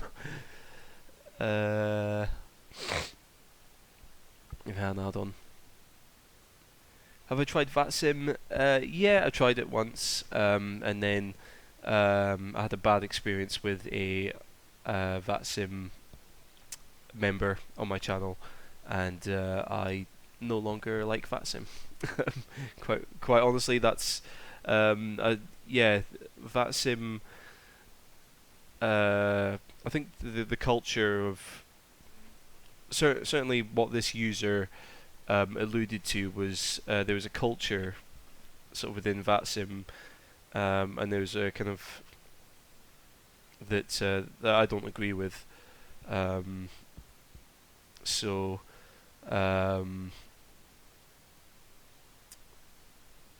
yeah, there was a sort of a culture within the VATSIM sort of controllers, and possibly some pilots as well. That yeah is a something that I don't agree with. So I no longer fly on VATSIM, and I don't and I wouldn't as I would discourage people from going on VATSIM. Which is a shame, because it's a great idea. And the main thing that put me off it was this user came in and he was very disrespectful, not only to me but to all of my viewers, and calling them things like noobs and stuff. And call me a noob, that's fine. I can take a hit. I don't mind if someone comes to my channel and says, look, what you explained in this video wasn't right. It's actually done this way. Like, if they give me constructive criticism, I don't mind that at all. Like, I'm not a real pilot, so I will happily defer my knowledge to someone who has actual flying experience. But this guy was just coming in and just insulting me, insulting my viewers, like saying that we were all noobs and stuff. It's just like, yes, I know we're all noobs. That's why I started making these videos, was to help people learn and grow and become more involved in this kind of hobby, this pastime that we all enjoy. And you shouldn't disrespect people because they're trying to learn about something they're interested in. But he was sort of set in his ways, and being very rude about it. And so I even went to I went onto VATSIM website, and I got in touch with the Vice President of Conflict Resolution, someone who apparently held a very high and respectable position within VATSIM. I told him about this user. I gave evidence of things that this user had said, and they did nothing about this user. He did absolutely nothing. He said, there's not really anything we can do because he made the comments on YouTube and stuff, even though I showed him comments that were being put on my channel, and they did nothing about it. So I was just like, well, if that's the Vice President of Conflict Resolution saying that about one of their users who's clearly not behaving in a manner that VATSIM would expect their users to behave in, then that's not a kind of a group or an organization I want to be part of, or want any of my viewers to be part of. So that's why I no longer encourage VATSIM for people. Yeah, he was a troll. He's just a stupid kid, but yeah, as I said, like, I mean, I'm over it. Like I've blocked him from my channel and stuff. I've done whatever YouTube has allowed me to do to stop him from jumping on my channel. That's fine, but I mean, as I said, it's not, it's not me being a dictator and like not being able to take an insult. Like I was bullied at school. I could take an insult, I could take a hit. I live with a lot of self-deprecating humor. I don't mind taking the mick at myself. I'm short, I'm spotty, I've got a gap in my teeth, and my hair's falling out. I don't care. I could take a joke. But yeah, just coming in and just like needlessly insulting people is just not something. It's not something that bothers me. It's just things that I don't want to see on my channel. I tried to grow this channel to be like really helpful and really kind of productive and valuable for you guys, and people just coming in saying, "Oh, you suck," or "Nah, this, that, and the other." It's just pointless, So that's why I don't want those comments on my channel.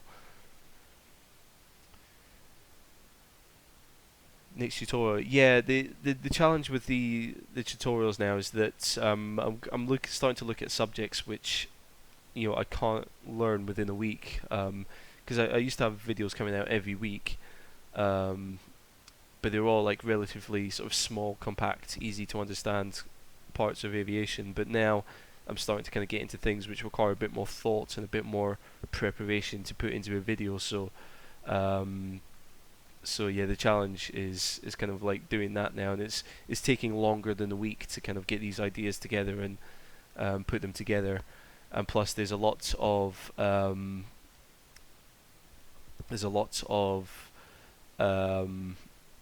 sort of thing like my kind of real life job is now starting to ramp up. Like I'm starting to get a lot more kind of responsibility in my real life job, which is sort of taking up a lot of time and energy and commitment, and it's kind of I'll be honest, like I probably could do more for my YouTube channel, but it's getting to the stage where I come back at the end of the day and I'm just like knackered. Like I don't, all I want to do is just like come home, make my dinner, and then just like chill out. So in honesty, I could do more for the YouTube channel. I could put more time and effort into making the tutorials. It's just that now, given my kind of my increased responsibilities in my job, it's still something that I'm kind of trying to adjust to and trying to kind of acclimatize to. So once I do that, I will certainly try my best to keep making some videos. I do know that I've got a few ideas for the next couple of tutorials. I've got DME arcs, which are like a type of approach procedure that I'm working on just now.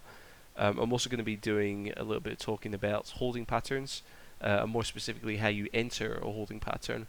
And kind of as an extension to that, I'll also be looking at ways to enter a traffic pattern. So if you're coming into land at an airport, how do you transition from like flying towards the airport into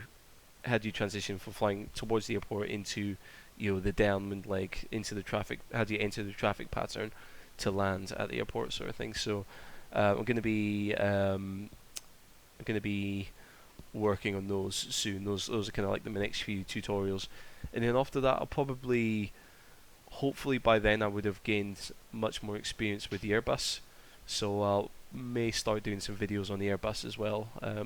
Things like cold and dark start up to turnaround state where the plane's powered up, but the engines are off, through to start up, through to flying, to how to use the what they call the MCDU, which is the flight computer. You might also know it as an FMC. So I'll probably do a few tutorials on that as well. Do I have a G1000 tutorial? Yes, I do have a G1000 tutorial on my channel.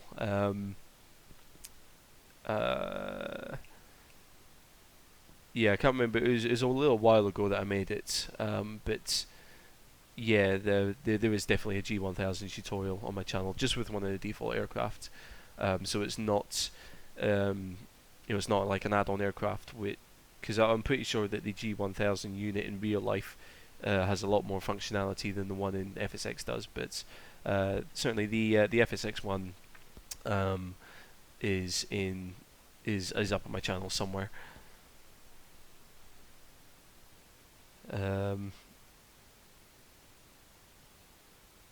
Oh, you're welcome, guys. I'm glad you. I'm just glad that people watch my videos. Um, yeah, I'm glad that the time and effort I put into it was worth it. To be honest, it all started as kind of a bit of a sort of a selfish dream of mine, because I do want to get my PPL in real life. So like all of these tutorials on learning how to fly is kind of like, for me, it's kind of been a way of training to like just training and trying to understand aviation before I go and do a PPL in real life. But like living in London, and London being as expensive it is, like I don't know if I'll ever save up enough money to go and do a PPL, which is a bit of a shame. But if I do get the opportunity to do one, at least I'll hopefully be able to pick it up really quickly and all the rest of it. And then once I've got the PPL, I think there's quite a lot of, you have to fly a certain number of hours to kind of keep your PPL. You have to fly a certain number of hours per year, and I think you have to do like a sort of a basic check ride with an instructor at some point during the year as well to keep your license valid. You know, it's not like a driving license where you do the lessons, you do the testing, and you've got it. I think you have to, like, it's kind of like an ongoing thing with a pilot's license. So yeah. What's my favourite airplane? Ooh, good question. What's my favourite airplane? I don't know. I don't really have a favourite airplane.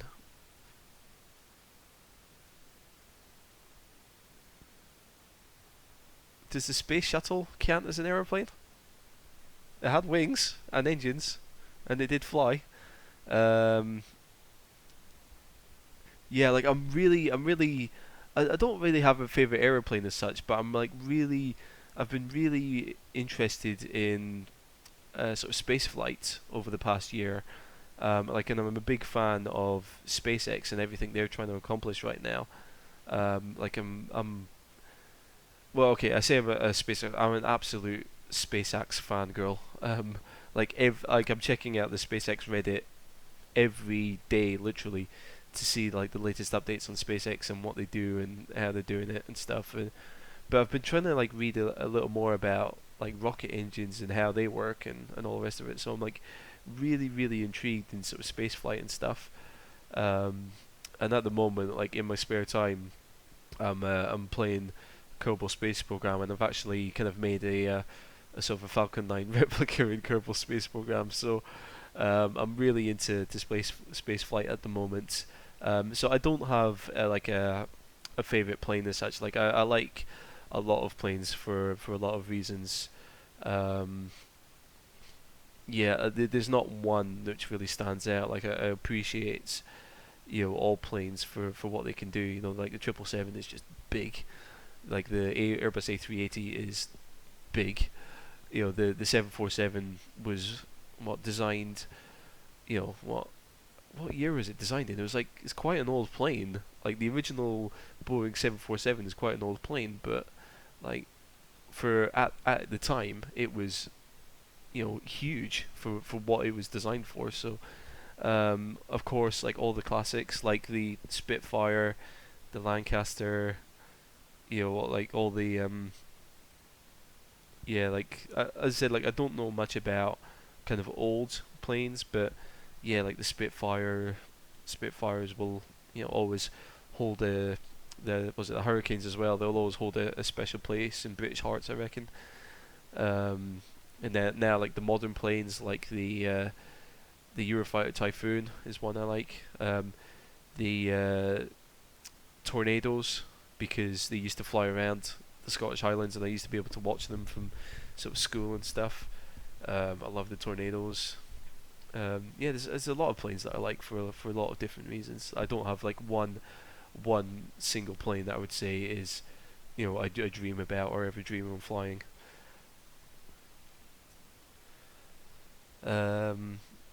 should play Orbiter then. Yeah, I've been tempted. Orbiter, it's free, isn't it? Is Orbiter a free game? Kerbal is fun. Needs a manual though. Yeah, I mean it's if you're interested in learning how to play Kerbal Space Program, there's another YouTuber, Scottish guy, called Scott Manley, and his channel it's just all about Kerbal Space Program. Well, it's not all about like he does a lot of like his channel was kind of built around his videos on Kerbal Space Program, but he does like a lot of kind of space games. Like he does Elite's Dangerous. He does a lot. He's done a lot of videos on that. I think he does a few videos on EVE Online. He's done. He's got a series running at the moment on a game called Stellaris, I think. So he's very much a sort of a space and sci-fi oriented channel. But he's really good, and the amount of like his level of sort of mastery over Kerbal Space Program, like he knows a lot about you know spacecraft and you know things like all the kind of the sciences that go with space travel, like orbital dynamics and rocket performance and all sorts of things like that. So if you're interested in learning about spaceflight or Kerbal or anything like that, Scott Manley's channel is definitely worth a look. And plus he's got a much better Scottish accent and much cooler voice than I do. So I'm jealous of him. That. Hello, Scott Manley here. Yeah, Orbiter's free. Okay, I'll definitely have a look at that then. That's actually a question. That's a question I want to ask you guys. I've been toying with the idea recently of starting a second channel, where because I wanted to do it with this channel, but I think it's already got a reputation now as being a flight sim channel. So I think I'll annoy a lot of my current viewers if I try and make any drastic changes to it. But I've been thinking of starting a second channel, which would be more of like just a generic let's play channel. Where I just play like other games, just kind of react to them, and there wouldn't be any sort of set genre of games. Like I would play anything from Grand Theft Auto 5 to Counter Strike to City Skylines. I picked up the other day. It was on sale on Steam, so I picked up City Skylines. Would you guys be interested in seeing a channel like that, or anything like that? Let me know, because it's just that I've got all of these games, but I've never really played them because I'm putting a lot of my sort of free time into learning flight sim and stuff. But I was thinking of I might like start a new channel and then start like a few kind of like for anyone who's familiar with how gamers work on YouTube, they like have a lot of kind of or some of them do like long series of videos. So I'll be interested to know if you guys would be interested in seeing anything like that. Like the idea, another channel would be great. Okay. Well, if people are interested, then yeah. I mean, it's probably going to be. I'm probably going to be really boring if I do that. Because like I usually, like this is something that I've been I was thinking about the other day. It was that. I don't really like. I've kind of lost like the ability to play games just for fun, like especially like because me and my Greek mate Snape, we used to play like Battlefield a lot, and we used to just have so much fun with it because like we would be like because like me and my mate Snape, we are like he's Greek, like we met. We got to know each other through a gaming clan, but like he is like I've never met the guy, but I've been speaking to him for 8 years, and he's like a brother to me. And we used to just do stupid stuff in Battlefield, like we would get into a couple of jets, and then we'd be like singing songs from Top Gun and like giving it the whole Maverick and Goose and all the rest of it. Like we were just having so much fun with it, but like Battlefield was a bit of a broken game, but like the problem is we're both very, very competitive as well. So like we take things too seriously sometimes. But I was thinking, like, if I do this new channel, then yeah, like, it gives me a chance to kind of just relax and enjoy a game and really just experience a game rather than just focusing on trying to beat the game all the time, if that makes sense. So so we'll see. Gameplays of driving sim games too. Okay, well, I mean, I've got R Factor 2, which I was going to do a lot of tutorial videos on, but to be honest, I kind of like lost the kind of like the drive and the passion for it. I did a couple of tutorials on it, but they didn't really sort of get too much interest because I think most of my audience is quite dedicated flight sim fans. Like obviously this second channel wouldn't, like, I wouldn't put all of my effort into that. Like my kind of Do for 911 channel would stay kind of flight sim oriented, but this other channel, like I can, it doesn't take too much effort for me to record a gameplay, just kind of edit it down, compress it, and then upload a video. The thing with like my flight sim tutorials is that I do a lot of work in Photoshop creating the animations, and there's a lot of time that goes into sort of learning a concept and understanding it myself, and then I end up going into FSX to sort of practice what I've learned, and then I make the video. So there's a lot more kind of effort that goes into taking what I've learning a new concept, understanding it to the point where I'm confident to then like share what I understand, like how I understand the subject with you guys. So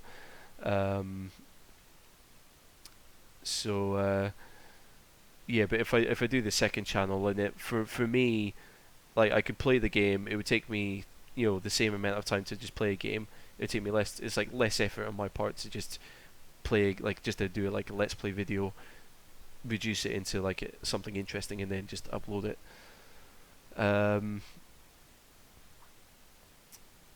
Orbiter.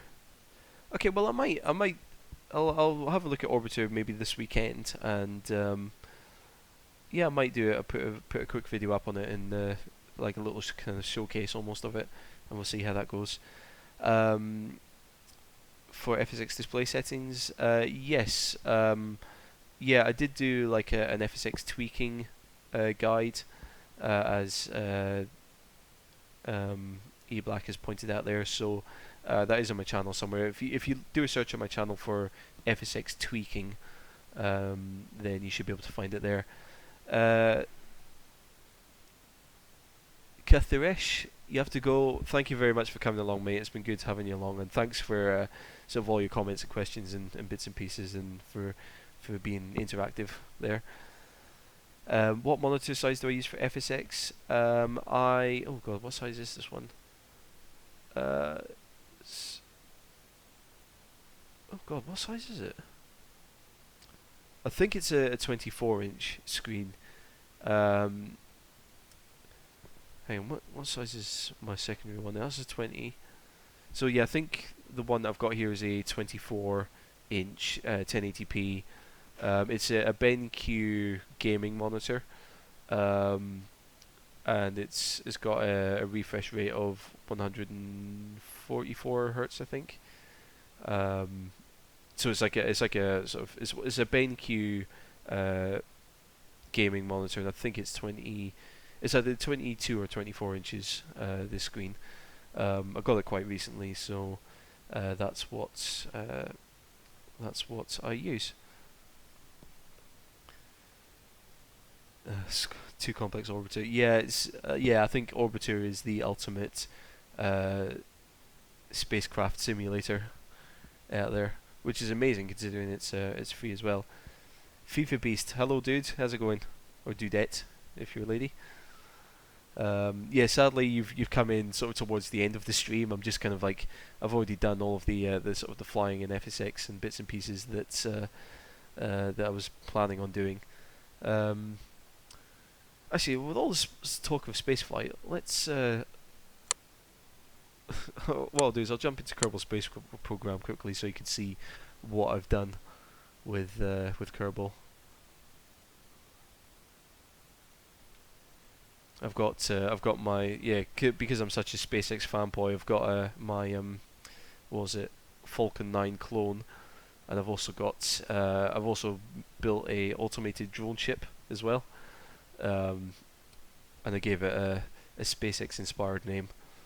So share my screen resolution. It's 1080p, so that's was it 1920 by 1080? I think it is. And that's running at 144 hertz.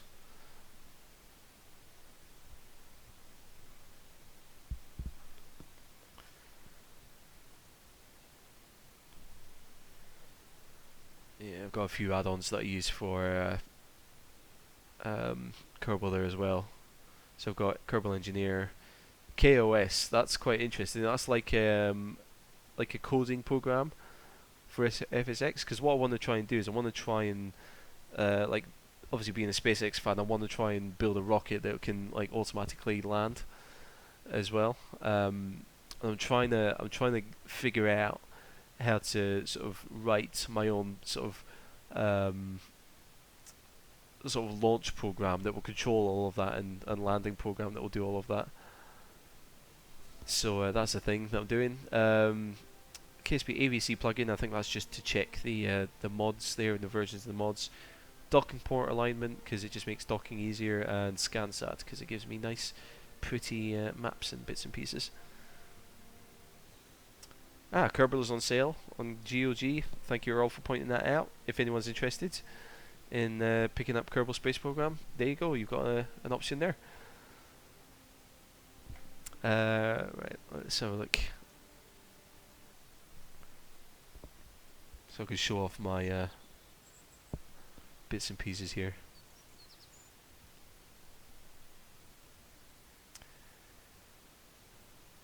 Do I fly to Inverness so much because I live there? No, I used to live there. I live in London now. I moved down to London about 5 years ago.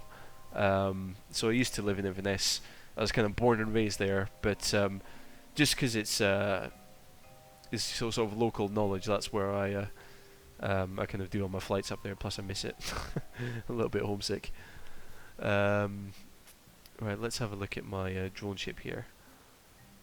There we go. So you know, if anyone knows SpaceX, you'll know that they've called they've got two ships. They've called one Just Read the Instructions, and the other one's called Of Course I Still Love You. So I called mine Poke It With a Stick. And this is the drone ship. Now I know it doesn't look like a drone ship at the moment, but the idea is that it's an amphibious drone ship. So it rolls out to it rolls from the runway out to the water, and then once it gets into the water, then like these fuel tanks get submerged. Although it doesn't submerge as much as I'd like it to. It kind of, the water level sits about halfway up these tanks, so it's still quite it sits quite high out of the water. And I would drive it out, but it does take quite a while, and I've got a habit of bursting the tires on the way out to the water as well. So it's not perfect, but that's what I'm working on at the moment. And then I'll jump into the vehicle assembly building and show off my Falcon 9 clone as well. Missing the great Scottish weather up here. I've heard it's been a bit cold up there.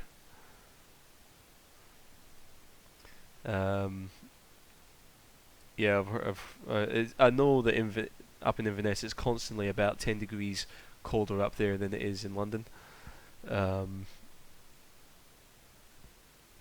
So, but yeah, I do miss it up there.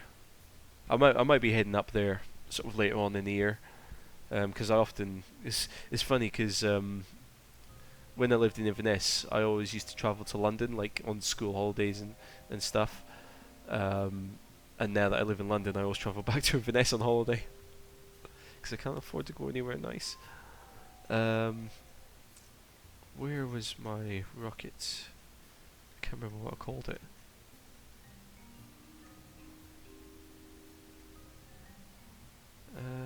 Where is it? Falcon 9 test, there it is. So that's my Falcon 9 clone at the moment. Just got let's see if I can launch this actually. So I'm trying to build this rocket with the intention of writing like an autopilot script for it, but for some reason I can't get it working just now. So I'll fly it manually just for a laugh.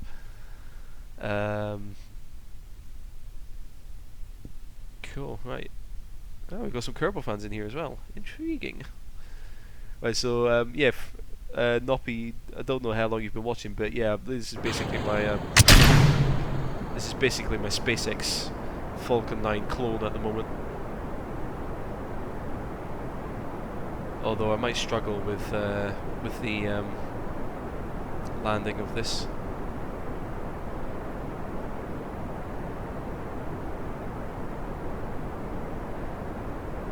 Yeah, the London weather the past week has been all over the place. It's been like nice and dry, and then it's been cold, and then it's been wet, and I don't know what's going on with it.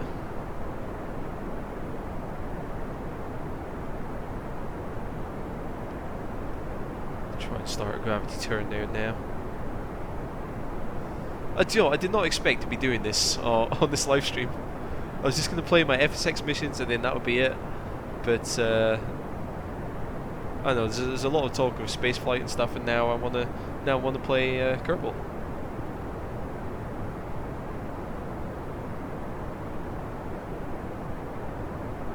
So that kind of panel that I've got on the left hand side is Kerbal Engineer. It just gives me a lot more details about how the aircraft's flying and all the rest of it. It's just trying to do a gravity turn now out over the water.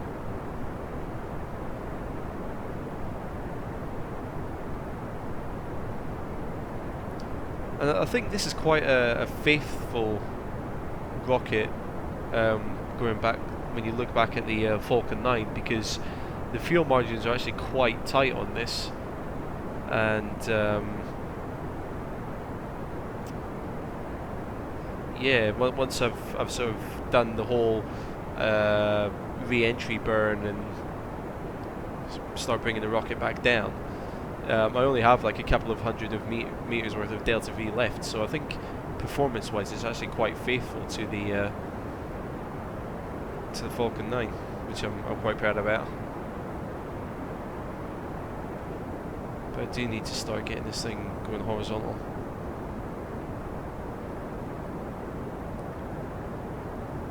How high am I going to go? I'm not going to go too high. I'm kind of focusing on the first stage here. Whoops. Yeah, I'm just focusing on getting this first stage back down towards the ground. So I think we shall.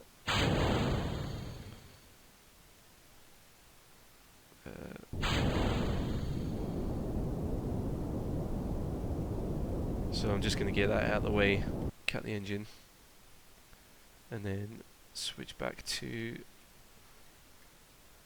stage 1 here. Vessel's still in the atmosphere. So normally I try and bring them down just south of this island here.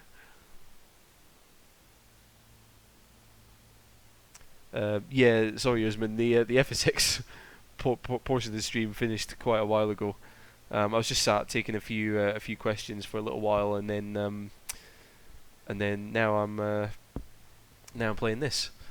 What I'll do is I'll just land this plane, and then I think I'll probably finish the stream there, because what will happen is this is all intended to be an FSX stream, but I mean, do people want to see me, because I've got a bit of free time today, do people want to see me playing Kerbal? Like I'll happily, just because I want the stream to stay as part of FSX, so yeah, I can cancel this stream and then start a new one playing Kerbal if people are interested and want to see it.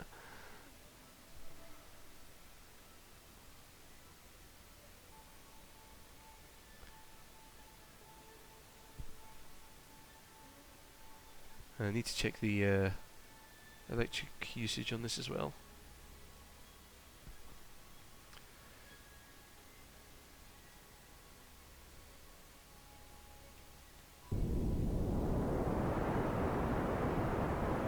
So this will be my boost back.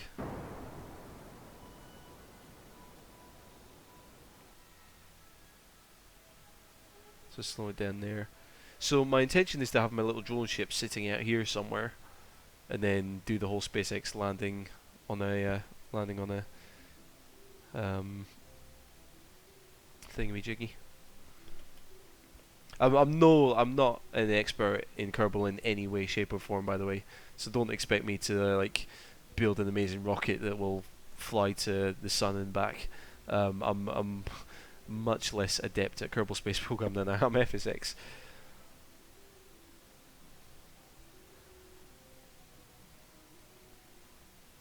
Yeah. Alright then. Well, what I'll do is I'll land this rocket just now then, because anyone who's watching, because I'm just thinking, because my FSX stream will go up onto my channel once I stop this live stream. YouTube will process it and sort of put it up on my channel.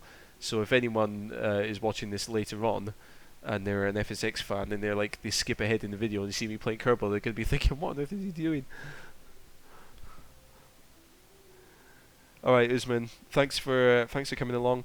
Yeah, Usman, the FSX, the whole FSX stream will be on my channel later on tonight once YouTube finishes processing it. So if you view my channel later on, you'll see the whole FSX part of the live stream.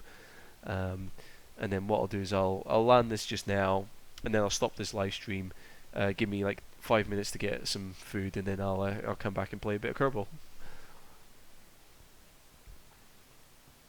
Let's see, what time is it? Right, 13:07. So, yeah, okay, let's go. We'll do that. So yeah, this is my Falcon 9 replica.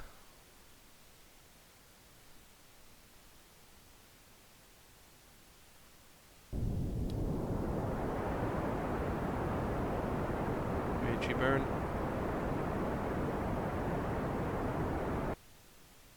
Just to reduce the amount of stress on the aircraft as it or the spacecraft as it's coming in.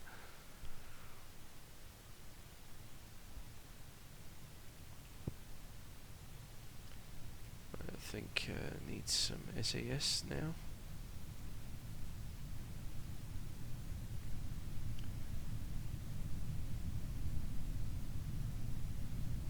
So got 259 meters of delta V. So at full throttle, that's 4.6 seconds. Worth of fuel. I don't know when I need to start my suicide burn here. I would think. Oh, I've run out of electrical power. Okay, so this is just going to pancake into the water because I've run out of electrical charge.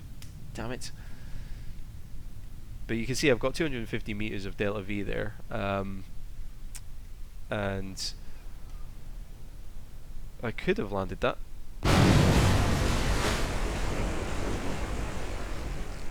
It is possible. That is possible. As I said, I want to get Kerbal OS working properly, so I can have like a computer, or I can, yeah, get like or I can script my autopilot to do all of that.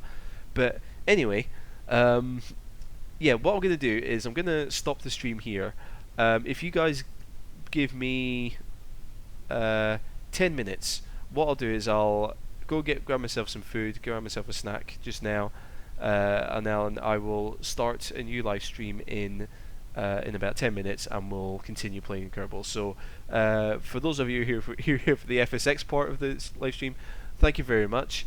For those of you who are still watching, give me 10 minutes, refresh my channel, and you should see me playing this now. So I will see you shortly if you're staying around. Bye bye.